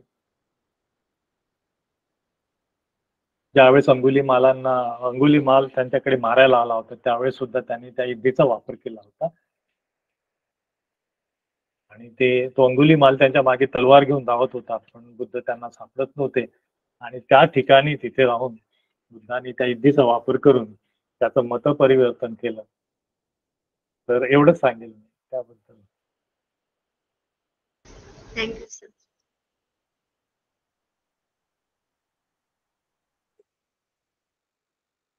ज्योती शार्दूल प्रश्न विचारा. सर तुम्ही ना 3 तन्हा सांगितल्या. पोनोभाविक तन्हा, नंदी राग सहगता आणि तत्र तत्र अभिनंदिनी तन्हा. तर तत्र तत्र अभिनंदिनी तन्हामध्ये आणि 3 प्रकार पडतात सर. कामतन्हा, भवतन्हा आणि विभव तन्हा. तर ओके ओके, बोला तुम्ही पूर्ण बोला मग मी सांगतो. येस. विभव तन्हा म्हणजे हा जो जन्म आहे, म्हणजे माझं सगळं संपलं, आता मला पुन्हा जन्म नाही घ्यायचा, असा याचा अर्थ होतो विभव तन्हा. म्हणजे मला पुन्हा जन्म नको, माझं नॉन एक्झिस्टन्स किंवा सेसेशन ऑफ लाईफ असं म्हणूया त्याला. तर ही जी विभव तन्हा आहे ही पण आसक्तीमध्येच येते का सर? कारण पुन्हा जन्म नको. ऍब्सोल्युटली. म्हणजे यमपिंच न लभती, म्हणजे मला नाही पाहिजे ते मिळत आहे. म्हणजे पुन्हा जन्म नको ही सुद्धा बुद्धांनी तन्हा म्हटलेली आहे. पण याच्यामध्ये थोडंसं क्लॅरिफिकेशन देतो येत आहे की याय तन्हा पोणोभाविका नंदीराग सहगता तत्र तत्र अभिनंदिनी. तर हे जे पोणोभाविका, नंदीराग आणि तत्र तत्र अभिनंदिनी ह्या तणा नाही आहेत, ह्या तणाच्या क्वालिटीज आहेत. तणाची हे कॅरेक्टरिस्टिक आहे की ही तन्ना काय आहे? पोणोभाविका म्हणजे पुन्हा पुन्हा उत्पन्न होणारी. म्हणजे आज मी ठरवलं की मला ही तणा नको आहे, म्हणजे की मी याच्यातून मुक्त झालेलो आहे, पण कालांतराने ती पुन्हा उत्पन्न होते. त्याला पोणोभाविका म्हटलेलं आहे. उद्भवणे, भव होणे, त्याचा त्या तणेचा पुन्हा पुन्हा उत्पन्न होणे, दॅट इज पोणोभाविका. नंदीराग सहगता म्हणजे ही जी तणा येते ती आसक्तीच्या सोबत आनंद देणारीच तणा असते. म्हणजे प्रत्येक वेळेसच नाही, पण ती तणा आनंद देते, म्हणून त्याच्यामध्ये आपण त्याला नंदीराग सहगता म्हटलेलं आहे. आणि या तणेचं तत्र तत्र अभिनंदिनी म्हणजे मी एखाद्या तृष्णेमध्ये गुरफटलेलो आहे तर कोणी असं म्हणत नाही, म्हणजे कारण समाजामध्ये तशाच पद्धतीचे तणा असलेले लोक आहेत. एखादी मी समजा उदाहरणच द्यायचं झालं तर मी एखादी कार घेतली, ही जी माझ्यामध्ये तृष्णा होती की ही गाडी मला पाहिजे, तर ही जी तणा याचं मी काय करतो, ग्लोरिफिकेशन करतोय की हे बघा माझी कार. तर त्यावेळेस त्याचं अभिनंदन होतं समाजामध्ये. तर त्यामुळे त्या तणेला तत्र तत्र अभिनंदिनी असं म्हटलेलं आहे. तर हे जे क्वालिटीज आहेत ना, ह्या क्वालिटीज सगळ्या तणेला लागू होतात. आणि नंतर जे मग तुम्ही करेक्टली सांगितलं की तन्हा ह्या 3 प्रकारच्या आहेत. ही कामतन्हा, भवतन्हा आणि विभव तन्हा. तर तुम्ही म्हटल्याप्रमाणे जे भव होऊ नये, माझा पुन्हा जन्म होऊ नये, हे सुद्धा तणाचं आहे. हॅलो सर, खूप छान तुम्ही एक्सप्लेन केलं, थँक्यू सर. मला फक्त एवढं म्हणायचं आहे सर, विभव तणाव म्हणजे मला पुन्हा जन्म नको, म्हणजे आता Exactly. इथे जे तुम्ही एक एक्झाम्पल सांगितलं होतं खेमा थेरींचं, हो हो, त्यांच्यामध्ये पण विभव तणाव निर्माण झाली होती, म्हणजे त्यांना निब्बाण प्राप्त झालं होतं आणि त्यांना जन्म नको हवा होता. मग सर, जेव्हा अशी आपली मनाची स्थिती होते की मला पुन्हा जन्म नको, म्हणजे हा लास्ट माझा जन्म आहे, हो हो, तर ही आसक्तीमध्ये मोडतं का सर हे? हा, तुम्ही राईटली पॉइंटेड आउट की त्यामध्ये जे विभव तणा आहे ती नष्ट झाली आहे, ते बंधन आहे ते तुटलेलं आहे तिचं. तुम्ही उलट्या अर्थाने घेतलंय त्याला. तिचं जन्म मरणाचं ते सगळे जे 10 जे संयोजन आहेत ते 6च्या 10 तुटलेले आहेत तिचं. तिने त्या 10 मध्ये कुठेच म्हटलेलं नाहीये की मला पुन्हा जन्म नको किंवा पाहिजे, हा त्याच्यातला भागच नाहीये, कारण त्यांचे कुठलेच आसक्ती त्यांच्यामध्ये शिल्लक नसतात.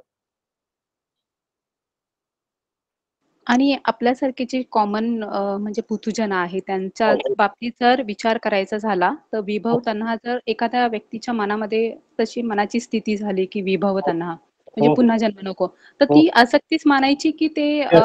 आसक्तीच्या विरुद्ध मानायला पाहिजे सर? आसक्ती आहे, ती आसक्ती आहे. Okay sir, Yes.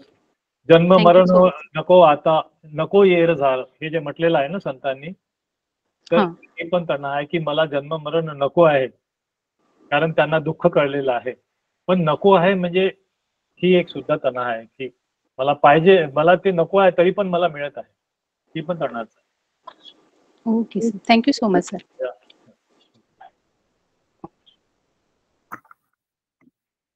तुमचा पुढचा प्रश्न होईपर्यंत मला एक गोष्ट जे आपण म्हटलं होतं की तिला परिनिब्बाण आणि तिचं जी खेमातेरी आहे, जेव्हा ती अर्हत होते तेव्हा तिचं हे व्हायचं असतं, अजून तबज्जा घ्यायची असते आणि नंतर बुद्ध म्हणतात की तिचं महापरिनिब्बाण पण परिनिब्बाण पण होणार आहे. तर या अनुषंगाने मी काही गोष्टी मुद्दे मांडू इच्छितो. तर मुद्दा असा आहे की निब्बाण, परिनिब्बाण आणि महापरिनिब्बाण या शब्दामध्ये नेहमी आपल्याला वेगवेगळ्या पद्धतीचे कमेंट्स किंवा वेगवेगळ्या पद्धतीचे उलटसुलट चर्चा आपल्याला दिसून येतात. आता पुढे अगदी स्पष्ट सांगायचं झालं तर 6 डिसेंबर आला की आपल्याला परिनिब्बाण, निब्बाण, महापरिनिब्बाण हे सगळे शब्द आपण वापरत असतो. तर एक स्पष्ट करावं असं वाटतं मला की महापरिनिब्बाण हे फक्त बुद्धाला लागू आहे. आणि आपण डॉक्टर बाबासाहेब आंबेडकरांना महापरिनिब्बाण झालं असं का म्हणतो? कारण आपलं तेवढा रिस्पेक्ट आहे, पण टेक्निकली किंवा ऍज पर द बुद्धाच टीचिंग त्यामध्ये महापरिनिब्बाण फक्त केवळ बुद्धाचं होतं. आणि आपण बाबासाहेबांना म्हणतो त्याबद्दल मला काही आक्षेप नाहीये, फक्त मला एवढंच म्हणायचं आहे की ते फक्त आपल्या श्रद्धेतून किंवा आपल्या डीप रिस्पेक्ट मधून आलेलं आहे. तर निब्बाण, परिनिब्बाण आणि महापरिनिब्बाण हे 3 शब्द आहेत. तर निब्बाण म्हणजे, बाण म्हणजे तृष्णा, राईट? निब्बाण म्हणजे तृष्णा रहित असलेली जिवंत व्यक्ती, जिवंतपणे जे निब्बाण प्राप्त होते किंवा तृष्णेपासून पूर्णपणे मुक्ती मिळते, ते म्हणजे निब्बाण. जसं खेमातेरीला प्राप्त झालेलं आहे ते आहे निब्बाण. नंतर परिनिब्बाण जे आहे की अशी निब्बाण प्राप्त झालेली व्यक्ती जेव्हा ती मृत्यू होते तिचा, ते आहे परिनिब्बाण. बऱ्याचशा आपल्या उपासकांना याचं रिपिटेशन वाटत असेल, पण काही थोडे आहेत की ज्याच्या लोकांच्या आपल्या उपासकांच्या मनामध्ये संभ्रम असतो, त्याच्यासाठी मी हा थोडासा प्रयत्न करतोय. तर परिनिब्बाण हा शब्द कोणाला लागू होतो की ज्यांचं ऑलरेडी ज्यांनी निब्बाण प्राप्त केलेलं आहे आणि त्याचा मृत्यू होत आहे, ते परिनिब्बाण. म्हणजे ते कोणतेही, म्हणजे इव्हन सारिपुत्त थेर असो, महामोगलान असो की अजून कोणतेही असो, खेमाथेरी असो, की जे मृत्यू झालेला आहे, अर्हत झालेले आहे आणि त्यांचा मृत्यू झाला, तर त्याला म्हणतात परिनिब्बाण. आणि महापरिनिब्बाण हे केवळ आणि केवळ बुद्धासाठी हा शब्द लागू आहे. या 3 गोष्टी झाल्या. अजून एक गोष्ट सांगायची होती की जे आता उपासक आहेत का बहुतेक, की मागच्या चर्चेमध्ये, मागच्या धम्मसाकच्छामध्ये त्यांनी एक प्रश्न उपस्थित केला होता की बुद्धांच्या ज्या धातू अजूनही आहेत अस्तित्वात, त्याचंही परिनिब्बाण होतं का? तर जे मूळ साहित्य आहे त्यामध्ये याचं विश्लेषण एवढंच दिलेलं आहे की जेव्हा बुद्धांचं महापरिनिब्बाण झालं तेव्हा त्याच्यापूर्वी बुद्धांनी सांगितलं होतं की ह्या ज्या धातू आहेत, माझ्या शरीर धातू आहेत, यांच्यावरती तुम्ही स्तूप बांधलं पाहिजे एवढं सांगितलं आणि त्याची पूजा केलेली पाहिजे एवढंच सांगितलेलं आहे. पण त्या धातूंचं महापरिनिब्बाण किंवा परिनिब्बाण होईल असं काही सांगितलेलं नाही. तरी पण जे संशोधक जे आहेत त्याबद्दल चर्चा करतात, त्याची आपली मतं मांडतात, त्याबद्दल मला कुठलाही आक्षेप नाही आहे. मला एकच म्हणायचं आहे की हे जे 3 शब्द आपण लक्षात ठेवले पाहिजे, निब्बाण, परिनिब्बाण आणि महापरिनिब्बाण. ज्या धातू आहेत त्यांना त्या डेफिनेटली वंदनीय आहेत, त्यांची पूजा करतो आपण. आणि ते जेव्हा ज्या बुद्धांच्या धातू जेव्हा श्रीलंकेत नव्हता तर तेव्हा महामहेंद्र थेर म्हणाले होते की बरेच दिवस झाले मला तथागतांचं दर्शन झालेलं नाही आहे. जे अशोकाच्या काळातली गोष्ट आहे.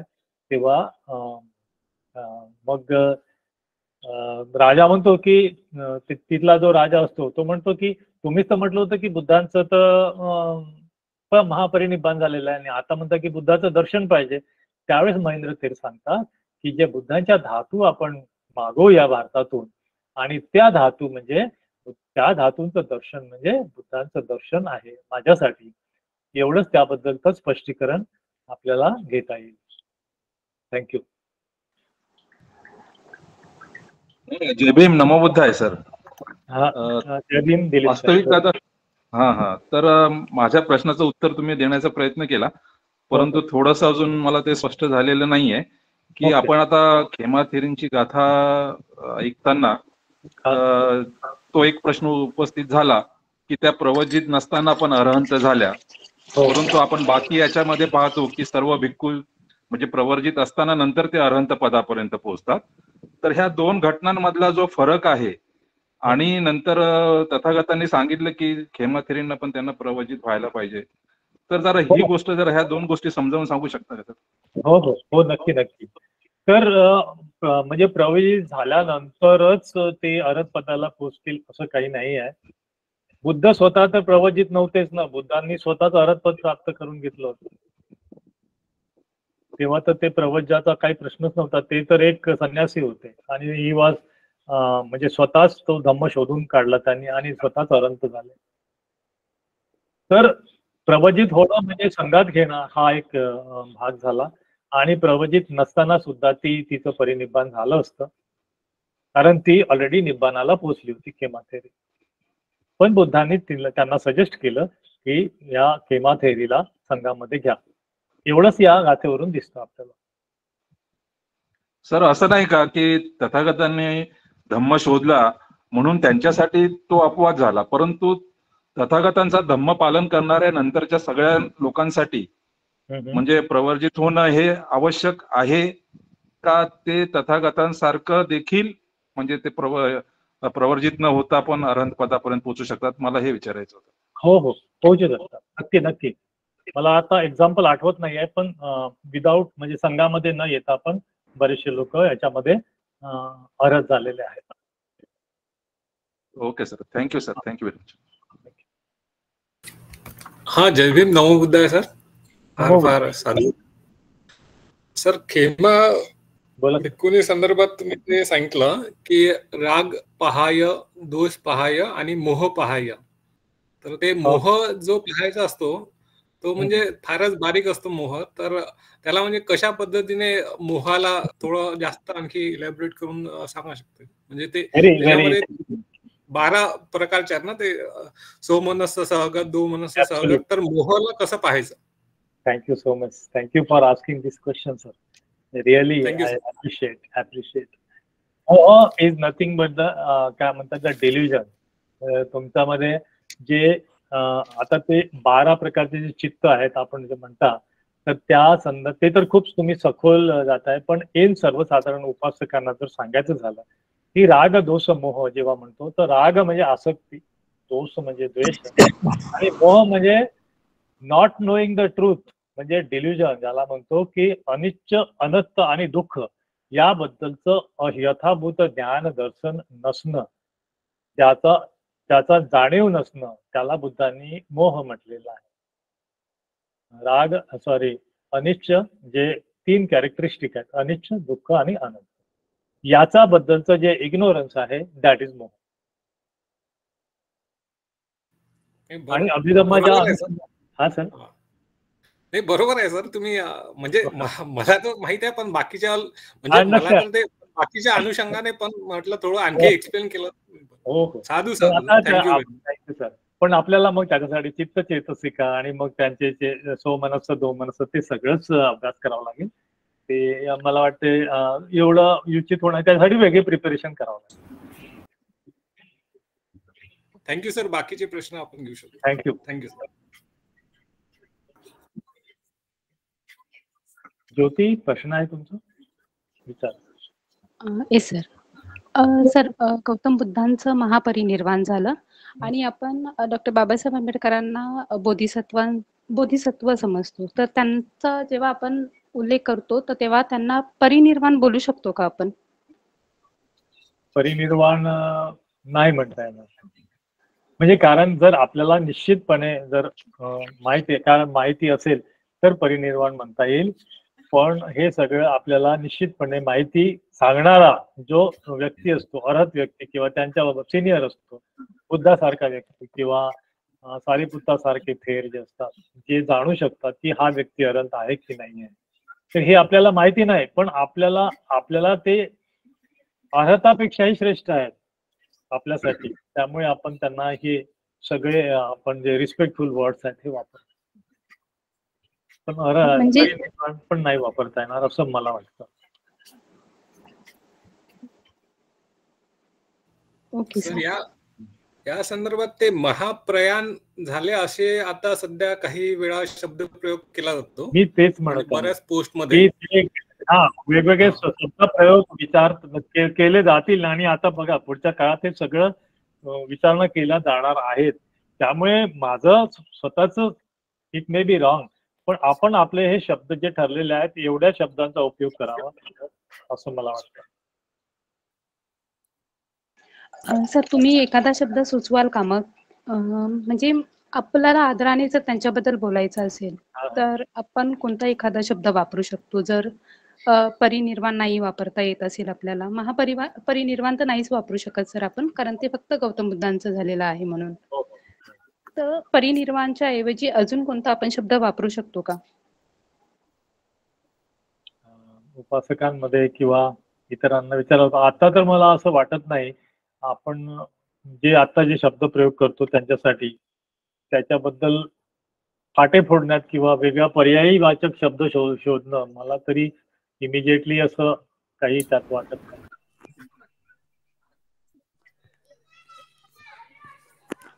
Okay sir. जय भीम, नमो बुद्धाय. नमो मंगलू. नाला सोपाऱ्याचे दारुचिरी भंतेजी म्हणजे निब्बाण प्राप्त नंतर त्यांना चिवर न मिळाल्याने ते संघात न आल्याने तिथेच त्यांचा परिनिब्बाण होतं. हे म्हणजे असं होतं का?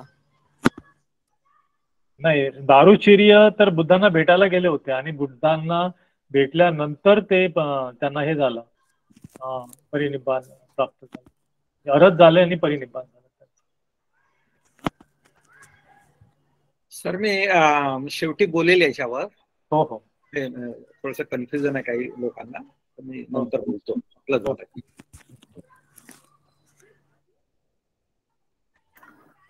नाही, माझं म्हणण्याचा अर्थ असा आहे की म्हणजे संघात प्रवेश न केल्यामुळे, चिवर न घेतल्यामुळे त्यांचा लगेच मृत्यू परिनिब्बाण होतं का? नाही, असं नाहीये. दारुचिर्याची गोष्ट जर आपण घेतली का, अट्टकथा किंवा जी माहिती आहे आपल्या याच्यामध्ये साहित्यामध्ये, तर दारुचिर्य बुद्धांना त्यांना माहित होतं की आता आपण मरणार आहोत. त्याच्यापूर्वी ते बुद्धांकडे जातात आणि बुद्धांना शोधतात की मला लगेच आताच्या आता धम्म द्या. तुमचा मूळ प्रश्नावरती येतो मी, पण त्यापूर्वी दारुचिर्य बद्दल सांगतो की, आणि बुद्ध त्यावेळेस चारिका करत असतात. तर बुद्ध त्याला म्हणतात की आता माझी चारिका होऊ देत, आणि चारिका झाल्यानंतर तू थांब तोपर्यंत, आणि मी नंतर तुला धम्मदेशना देतो, आणि धम्मदेशनेनंतर मग तू नीटपणे ऐकू शकशील. आता मी थोडक्यात धम्म नाही देऊ शकत तुला. तर गोष्ट अशी आहे की त्यांनी हट्ट धरला होता दारुचिरियांनी. दारुचिरिया की दुसरे भिक्खू होते, आता मला थोडस बहुतेक तेच होते. तर त्यावेळेस बुद्धांनी ते भिक्षाटन थांबवून त्यांना धम्म दिला तिथल्या तिथे, आणि तो धम्म ऐकून ते अरहत झाले होते त्यावेळेस. तर आपल्याला जर असं म्हणायचं असेल की म्हणजे दीक्षा देण्याच्या पूर्वी किंवा प्रवचन देण्याच्या पूर्वी हे अरहत पद प्राप्त होऊ शकतं का, तर होऊ शकतं. नाही, तो प्रश्न नाही आहे माझा. प्रश्न हा आहे की त्यांना चिवर न मिळाल्यामुळे, आम्ही ऐकलं असं की चिवर न मिळाल्यामुळे ते परिनिब्बाण झालं त्यांचं. त्याबद्दल मी पूर्णपणे ते वाचल्याशिवाय सांगू नाही शकणार. परत एकदा त्यांची कथा आहे सुत्त किंवा जी अट्टकथा असेल ते निसाळकर सर बोलतीलच. तोपर्यंत दुसरा प्रश्न घेऊ शकता आपण.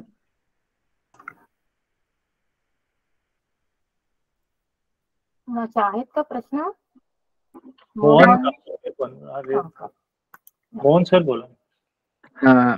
वंदा मी म्हणते. जय भीम सर. जय भीम. सर मला म्हणजे याची माहिती पाहिजे होती की जे बाबासाहेब आहे ते बोधिसत्व आपण जे म्हणतो ना, पण बाबासाहेब बोधिसत्वापेक्षाही समोर गेलेले आहे. बोधिसत्वच नाही तर ते त्यापेक्षा समोर गेलेले आहे. याविषयी मला थोडी माहिती पाहिजे होती सर. ओके. मी मगाशीच सांगितलं की ते बोधिसत्वाच्या कुठल्या स्टेजवर होते नाही का, किंवा किती पद्धत, किती लेवलने त्यांची चित्ताची अवस्था होती, किती प्युरिटी डेव्हलप झाली होती, याच्याबद्दल आपल्याला गाईड करणार किंवा मार्गदर्शन करणार किंवा त्याची मोजमाप, जसे की परचित्त ज्ञान ज्याला आहे किंवा बुद्धासारखी व्यक्ती नसल्यामुळे याबद्दल तो एक आपल्या मनामध्ये अनुत्तरित प्रश्न आहे, माझ्या मनात तरी कमीत कमी. आणि म्हणून आपण ती जसं तुम्ही म्हटलं की हे अत्यंत उच्च दर्जाची व्यक्ती असल्यामुळे आपण त्यांना पूर्णपणे तो मान देतो. बोधिसत्व म्हणजे त्यापेक्षाही समोर आहे, जास्त आहे. हो, म्हणून त्यामुळेच आपण श्रद्धेपोटीच, आपण श्रद्धे किंवा रिस्पेक्ट पोटी आपण त्यांना महापरिनिब्बाण म्हणतो किंवा बोधिसत्व बाबासाहेब म्हणतो. तर ते कारण आहे. आपल्याकडे त्याची मोजमाप करण्यालायक असं माझ्या तरी दृष्टिक्षेपात वाटलं नाही. थँक्यू. हो सर, धन्यवाद आणि साधू साधू साधू सर.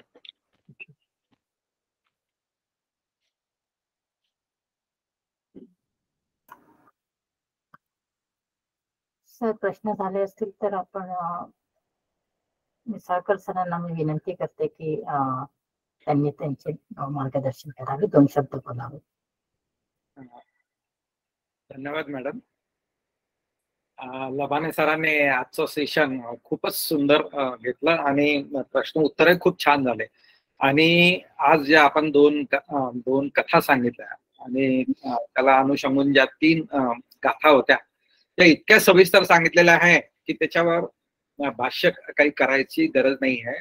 फक्त म्हणजे तुम्हाला म्हणजे आभारही मानतो आणि कौतुकही करतो की तुम्ही खूप चांगल्या प्रकारे या 2 छोट्याशा अट्टकथा विविध संदर्भ घेऊन, संयुक्त निकायमधले असतील, अंगुत्तर निकायमधले संदर्भ घेऊन ते अधिक स्पष्ट करण्याचा प्रयत्न केला आणि तो खूप यशस्वी झाला असं मला वाटतंय.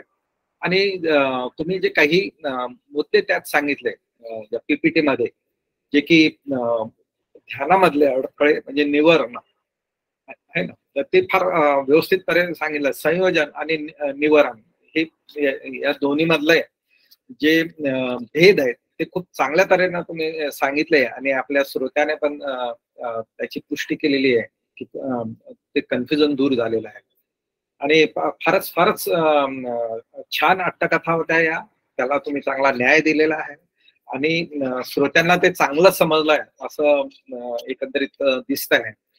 या अट्टकथा ज्या आहेत, म्हणजे पहिली जी अट्टकथा होती बंधन आगार वथू, जी 345-346 गाथा क्रमांकाशी निगडीत होती, तर भिक्खूंनी एका कारागृहाला रस्त्याने जाताना त्यांनी कारागृह दिसला आणि तिथे त्यांनी बघितलं की अनेक कैदी वेगवेगळ्या बंधनाने बांधलेले होते. कोणाला साखळदंड बांधला होता, तर कोणाला लाकडाच्या याने बांधलं होतं, कोणाला हातकडी असेल. जे तो जो गुन्हेगार कोणत्या प्रवृत्तीचा आहे, किती घातक आहे, त्यानुसार त्याला बंधनं घातले होते. आणि ते बंधनं बघून, म्हणजे बंधन हा विषय घेऊन एकदम कुठे पोचले, तर बुद्धाकडे पोहोचले. आणि बुद्धाने ते बंधनं जे आहेत त्यांना सांगितलं की हे बंधनं जे आहेत हे भौतिक बंधन आहेत. भौतिक म्हणजे शरीराला बांधणारे बंधन आहेत, पण मनाला बांधणारे बंधनं जे आहेत ते दिसायला खूप सोपे असतात. म्हणजे संपत्ती असेल किंवा फॅमिली असेल, कुटुंब असेल, पत्नी असेल, मुलं असतील किंवा इतर प्रियजन जे असतील, हे यांचे पाश जे असतात, हे बंधन जे आहेत हे दिसत नाहीत हे बंधनं, पण तोडायला खूप कठीण असतात. ते बुद्धाने गाथेद्वारे सांगितलेलं आहे. आणि हे जे बंधन आहे आपल्याला न कळल्यामुळे आपण अधोगतीला जातो. हे लबाने सरांनी खूप सुंदर तऱ्हेनं आपल्याला समजावून सांगितलेलं आहे. दुसरी जी अट्टकथा जी होती की खेमा थेरीची होती. तर खेमा थेरी जी आहे एक सुंदर रूपवती राणी आहे. आणि तिला हे माहिती आहे की बुद्ध काही ना काही चुका काढतात, काहीतरी दोष काढतात, तर माझ्या सौंदर्यात सुद्धा ते दोष काढतील म्हणून ती जात नाही त्याच्याकडे. पण जेव्हा खूप म्हणजे एक प्रसंग असा येतो की ती जाते बुद्धांचा उपदेश ऐकायला. आणि जेव्हा ते उपदेश म्हणजे ती येणार असते, तर बुद्ध आपल्या इच्छेने तिच्यापेक्षा एक सुंदर स्त्री आपल्या बाजूला तयार करतात आणि ती पंख्याने बुद्धांना वारा घालत असते. आणि ही पण खूप आश्चर्यचकित होते की एवढी सुंदर स्त्री आहे आणि ती बुद्धाची सेवा करत आहे. आणि ती बुद्धाची एक स्टाईल आहे, एक ट्रीटमेंट, एक टिपिकल एक नमुना आपल्याला या अट्टकथेत दिसलेला आहे की आहे त्याच्यापेक्षा मोठं दाखवणं किंवा अति बलवान किंवा अति सुंदर दाखवणं, म्हणजे त्या व्यक्तीचा जो गर्व आहे, रूप गर्विता जी होती तेव्हा तिचा गळून पडला. पण तेवढ्यावरच नाही, तर बुद्धाने ती स्त्री दाखवली तिच्यापेक्षा सुंदर, आणि नंतर ती वृद्ध दाखवली, आजारी दाखवली, आणि तिथेच ती मृत्यू पण दाखवला तिचा इद्धीने. तर या तिन्ही स्टेजेस ज्या आहेत, म्हणजे रूपवान आहे, वृद्धत्व आहे आणि मृत्यू आहे, या तिन्ही जे सीन जे आहेत ते बुद्धाने दाखवल्यामुळे काय झालं की तिला जीवनाची किंवा रूपाची जी क्षणभंगुरता जी आहे ती तिला कळली. आणि तिने सरांनी सांगितल्याप्रमाणे जेव्हा बुद्धाने पहिली गाथा म्हटली होती आपल्या शरीराबद्दल की हे शरीर मलिन आहे, नष्ट होणार आहे, हे जे सांगितल्यामुळं तिला स्वतःपन्न झाली. आणि नंतर बुद्धाने ज्या पुढच्या गाथा सांगितल्या त्यानंतर ती अरंत झाली. हे लबाने सरांनी एकदम सविस्तर सांगितलेलं आहे.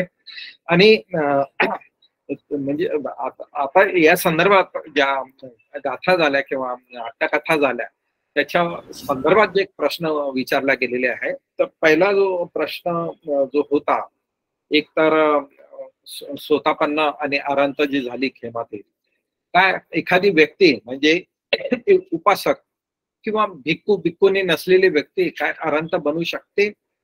तर उत्तर होय आहे. आणि त्याचे संदर्भ काय, तर हीच अट्टकथा आहे ना. याच अट्टकथेत खेमा जी राणी आहे जी तर बुद्धाकडे पण जात नाही, तिने काही विपश्यना केली नाही आणि तिने काहीच केलं नाही, तरी सुद्धा ती स्वतःपन्न पण झाली आणि थोड्याच वेळात ती अरहंत पण झाली. तर ही जी घटना आहे, अशा अनेक घटना याच्या आधीच्या अट्टकथामध्ये पण आलेल्या आहे की उपासक उपासिका असो किंवा भिक्खूनी असो किंवा एक सामान्य व्यक्ती असो, ती स्वतःपन्न झालेल्या आहेत किंवा अरहंत पण झालेल्या आहेत. तर कसं आहे ना, अरहंत होणं म्हणजे काय, ते नष्ट होणं आहे ना. जे विकार आहेत किंवा ज्या तृष्णा आहेत त्या एका क्षणात नष्ट होऊ शकतात जर तुम्ही तेवढं डिटरमिन असले तर. आणि बुद्धांचा केस स्टडी एवढा होता की ही जी रूप गर्विता खेमा राणी जी होती तिचं गर्वहरण कसं करायचं हे बुद्धाला माहिती होतं. आणि बुद्ध कधी पण आधी आपल्याला माहिती आहे की केस स्टडी करायची की हिला काय ट्रीटमेंट दिली म्हणजे त्याचं तिला फळ मिळेल. आणि ही ट्रीटमेंट तिला म्हणजे एकदम चपखल बसली म्हणू आपण. आणि तिनं लेट गो केलं किंवा तिला ते ज्ञान झालं, आपण म्हणतो ज्ञान दर्शन म्हणून आपण क्षणभंगुरतेचं ज्ञान दर्शन तिला झालं आणि तेच महत्वाचं आहे. आणि म्हणून तिचा जो गर्व होता तिला रूपाचा तो ताबडतोब संपला, तिथं नष्ट झाला आणि ती अनंत झाली. आता दुसरा विषय असा निघालेला आहे की काय म्हणजे सामान्य व्यक्ती अनंत होऊ शकते का? तर होऊ शकते, पण त्यात शेवटी दिलेलं आहे सर, म्हणजे त्याच्यावर चर्चा पण केलेली आहे सरांनी, की तिला दोनच पर्याय होते अनंत झाल्यावर, एक तर प्रवज्या घेणे, नाही तर मृत्यूला सामोरे जाणे. तर नंतर तिने प्रवज्या घेतले असं यात उल्लेख आहे. तर अशा अनेक घटना आहेत की म्हणजे एक सामान्य व्यक्ती बुद्धाच्या उपदेशाने अनंत झालेली आहेत, निब्बाण प्राप्त केलेलं आहे त्याने, आणि बुद्धाने त्यांना सांगितलंय की यांना ताबडतोब प्रवज्या घेणं गरजेचं आहे, नाही तर ही व्यक्ती जगू शकणार. कारण निब्बाण प्राप्त व्यक्ती आहे ना, कौटुंबिक याच्यात राहू शकत नाही, त्याची खूप जास्त घुसमट होऊ शकते. त्यांनी जे त्यागलेलं आहे, जे लेट गो केलेलं आहे, ते कुटुंबात राहून नाही, ती व्यक्ती तिथे राहू शकत नाही. अशा व्यक्तीचं परिनिब्बाण होऊन जात आहे. तर अशा घटना आलेल्या आहेत आणि बुद्धाने पण सांगितलेलं आहे की यांचं परिनिब्बाण होईल, याला प्रवज्या द्या. खेमा थेरीचं तेच झालं, तिला अनंतपद प्राप्त झालं, निब्बाण प्राप्त झालं आणि बुद्धाने सांगितल्याप्रमाणे राजाला सांगितलं, राजाने तिला प्रवज्या दिली आणि ती जगली. आणि तिची थेरी गाथामध्ये सरांनी तिचं विश्लेषण पण सांगितलं की त्या खेमाला पुढे म्हणजे अनंत झाल्यावर जेव्हा एका महाराने तिला सांगितलं की तू तरुण आहे, रूपवान आहे, मी पण तरुण आहे, मग आपण का नाही रमायचं एकत्र, तेव्हा ती मग शरीराबद्दल जे सांगते, जे बुद्धाने सांगितलेलं आहे तेच त्या महाराला सांगून महाराला पळवते. तर महत्वाचा मुद्दा हाच होता प्रश्नात की काय परिनिब्बाण होऊ शकतंय, आपला निब्बाण प्राप्त करू शकतंय सामान्य व्यक्ती? तर उत्तर होय आहे. फक्त त्यांना निब्बाण प्राप्त झालं तर प्रवज्या घेणं गरजेचं असतंय, नाहीतर त्यांचा मृत्यू होतो. हा एक मुद्दा होता. बाबासाहेब आंबेडकर बद्दल आपल्या सगळ्यांना खूप आस्था आहे. आमचा खूप म्हणजे खूप इमोशनल होतो आम्ही त्या व्यक्तीच्या संदर्भात. त्यामुळे सरांनी सांगितल्याप्रमाणे आम्ही जास्त त्यांना म्हणजे चांगलं पदवी देऊ इच्छितो.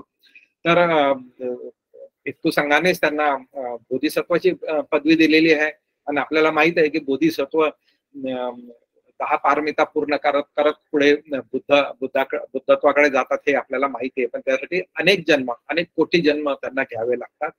आता जो प्रश्न विचारला गेलेला होता की मला वाटतं श्री मोहन कांकाळ यांनी प्रश्न विचारला होता की बोधिसत्व, बाबासाहेब बोधिसत्व होते पण ते पुढच्या स्टेजला होते, ते त्यांना नक्की कोणत्या स्टेजला होते किंवा कसे पुढे होते ते काही त्यांच्याकडून काही कळलं नाही. पण त्यांनी किती पारमिता पूर्ण केल्या, काय केल्या, आपण तर खूप उत्सुजन आहे ना, आपण खूप सामान्य आहे. म्हणजे बाबासाहेब कोणत्या पातळीवर होते, फक्त ते बोधिसत्व होते एवढंच आपण म्हणतोय त्यांना. तर आणि ते मान्य पण आहे, सगळ्यांनाच मान्य आहे. तर प्रश्न हा आहे की ते अधिक पुढे होते. बोधिसत्व एक आहे आणि बुद्ध एक आहे ना. बोधिसत्वाची जी पुढची पायरी जी आहे म्हणजे त्याची शेवट जो होतो तो बुद्धत्वात होतो. तर आता डॉक्टर बाबासाहेब आंबेडकरांना आपल्याला आधीचे त्यांचे जन्म माहित नाही, त्यांनी कोणत्या पारमिता पूर्ण केलेल्या माहित नाही, आणि कारण आपण अज्ञानी आहे, आपलं तेवढं ज्ञान नाही, आपली तेवढी दृष्टी प्रबळ नाही आहे. त्यामुळं आपण या विषयात गेल्यापेक्षा आपण त्यांचे उपकार मानून त्यांनी सांगितलेल्या उपदेशाचं पालन करून पुढे जायला पाहिजे. आणि तो पण एक विषय निघाला की त्यांना जर परिनिब्बाण नाही म्हणा, परिनिब्बाण तर आहेच नाही, कारण अरहंताचंच परिनिब्बाण होत आहे आणि बोधिसत्वांनाही अरहंत पद प्राप्त केलेलं नसतंय ना.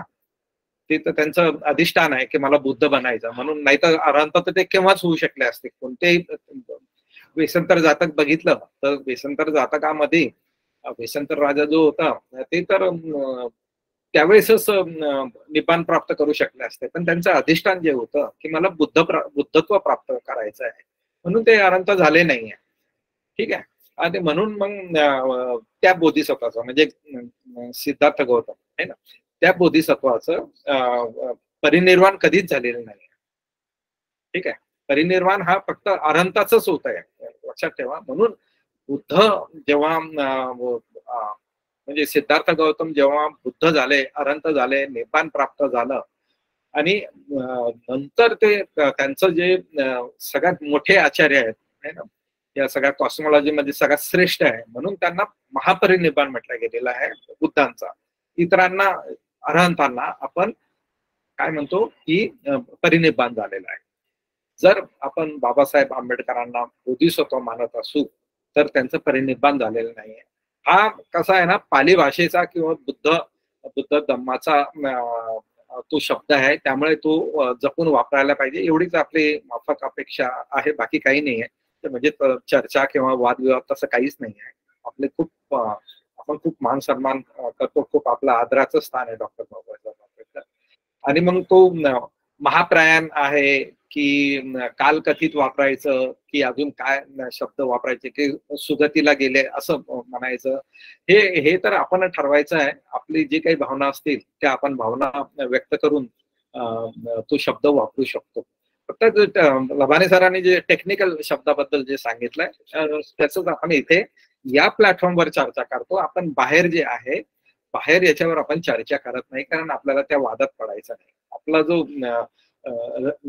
जो हा जो ग्रुप आहे हा फक्त धम्मपद अट्टकथा आणि गाथा समजून घेण्यासाठी आहे आणि या अनुषंगाने जे प्रश्न उत्तर येतात ते समजून घेण्यासाठी आहे.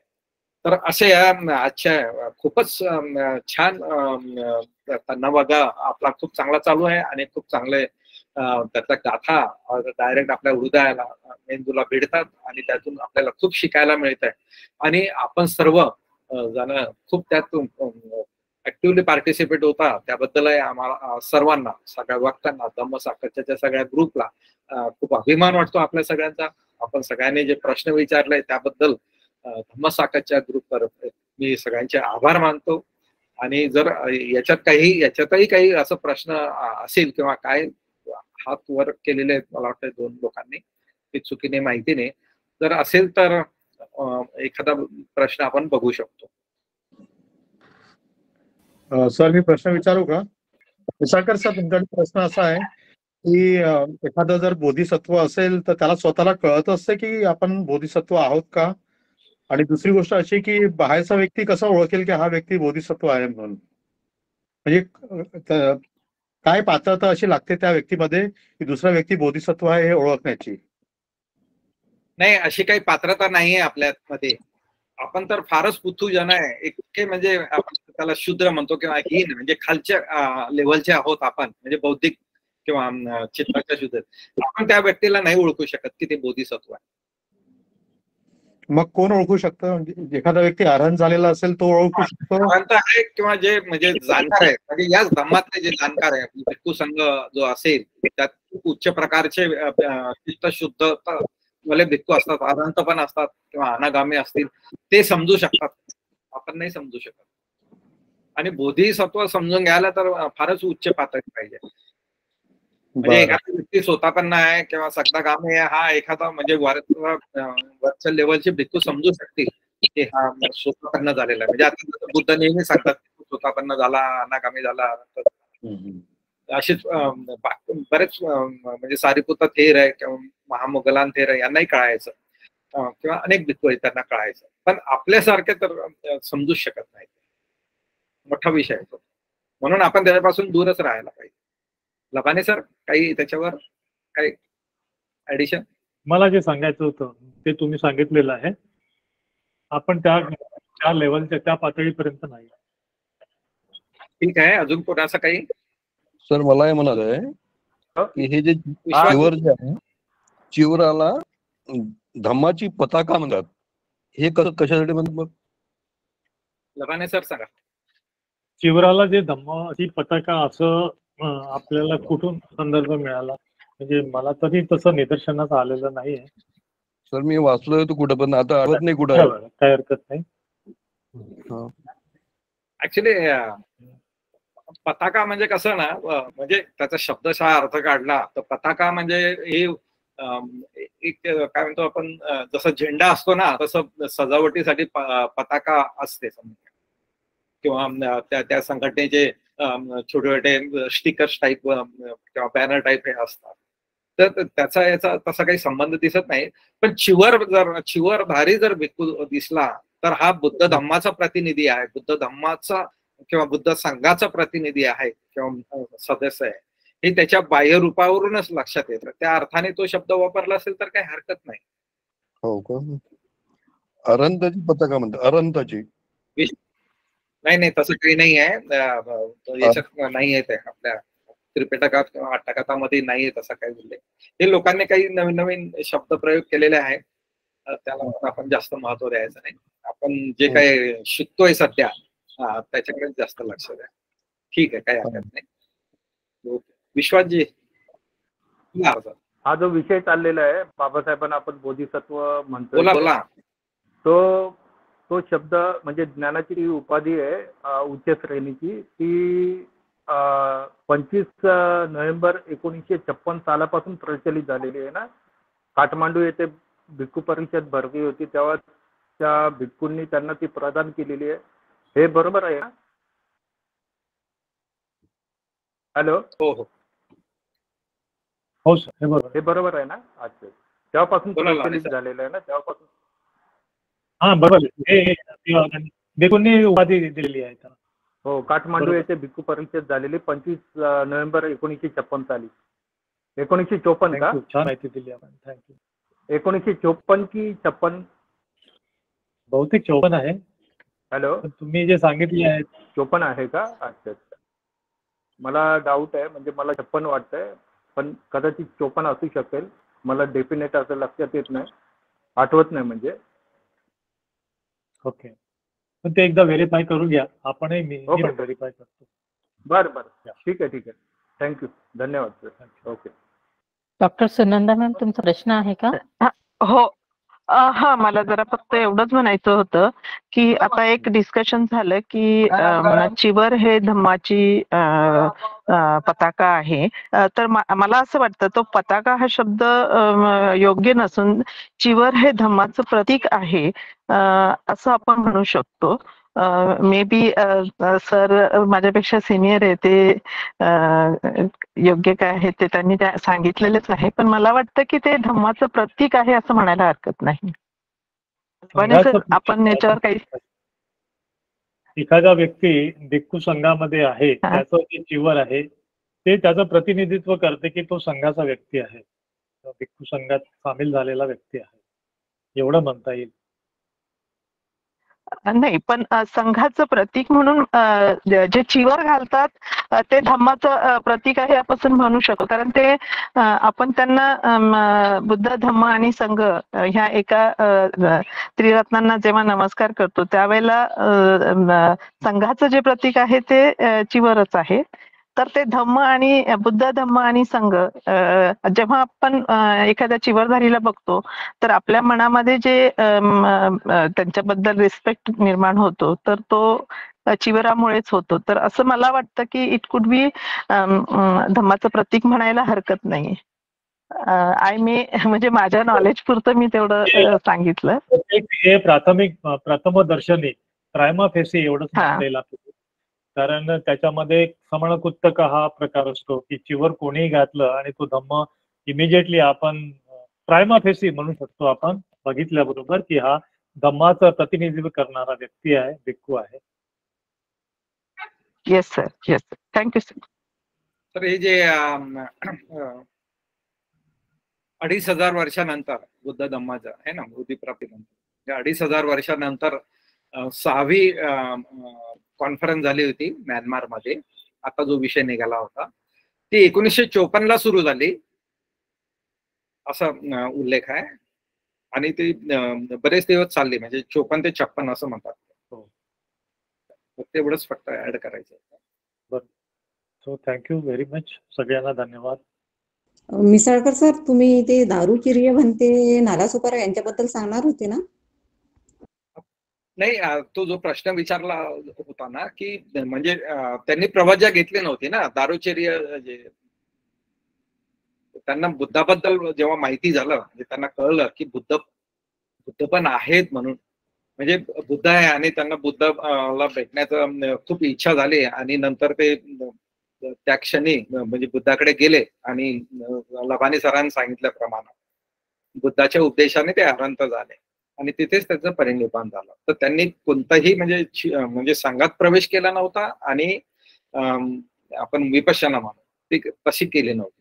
तर यांना आहे ना फक्त या लोकांना फक्त एखादं यांच्या काय म्हणतात सगळं परिपूर्ण झालेलं असतं त्यांचं गाडगं जे म्हणतो ना आपण, त्यांना फक्त एखादा निमित्त पाहिजे असतं. तर एखादी गाथा एखादा प्रसंग सुद्धा त्यांना पुरेसा असतो आणि त्या निमित्तामुळं ते अनंत होतात किंवा त्या पदाला पोहोचतात. दारुचिरियांचं पण तसंच झालेलं आहे आणि ते सांगतं की ते संघात नव्हते. त्यांनी काही म्हणजे फक्त उभ्याच बुद्धाची पुढून गाथा ऐकली आणि त्यांचं परिनिर्वाण झालं. Thank you sir. धन्यवाद सर्वांना. आपण पुढच्या भागाकडे वळूया मग. खूप खूप धन्यवाद पुन्हा एकदा लभाणे सर आणि मिसाळकर सर, तुमचे दोघांनाही खूप खूप साधुवाद. आज खूप सुंदररित्या तुम्ही सर्व गाथा आणि अट्टकथांचे आणि प्रश्नांचे, मेन तर आजच्या कथेला सोडून बरेच दुसरेही प्रश्न आले आणि त्याही प्रश्नांचे निरसन सरांनी खूप सुंदररित्या केले. त्याबद्दल खूप खूप धन्यवाद सरांचे. मी आजच्या आपल्या व्याख्यानाची सांगता नयनाताई यांना विनंती करते की त्यांनी धम्मपालन आणि शरणागत यांनी करावी. नयनाताई. सब पाप स अकरणं कुशल स उपसंपदा सचित्त परियोदपनं एतं बुद्धान शासनं धम्मं चरे सुचरितं नतं दुचरितं चरे धम्मचारी सुखं सेति अस्मिन् लोके परं च न तावता धम्मधरो यावता बहुभासति यो च पंपि सुत्वानं धम्मं कायेन पश्यति सवे धम्मधरो होति यो धम्मोनुपमज्जति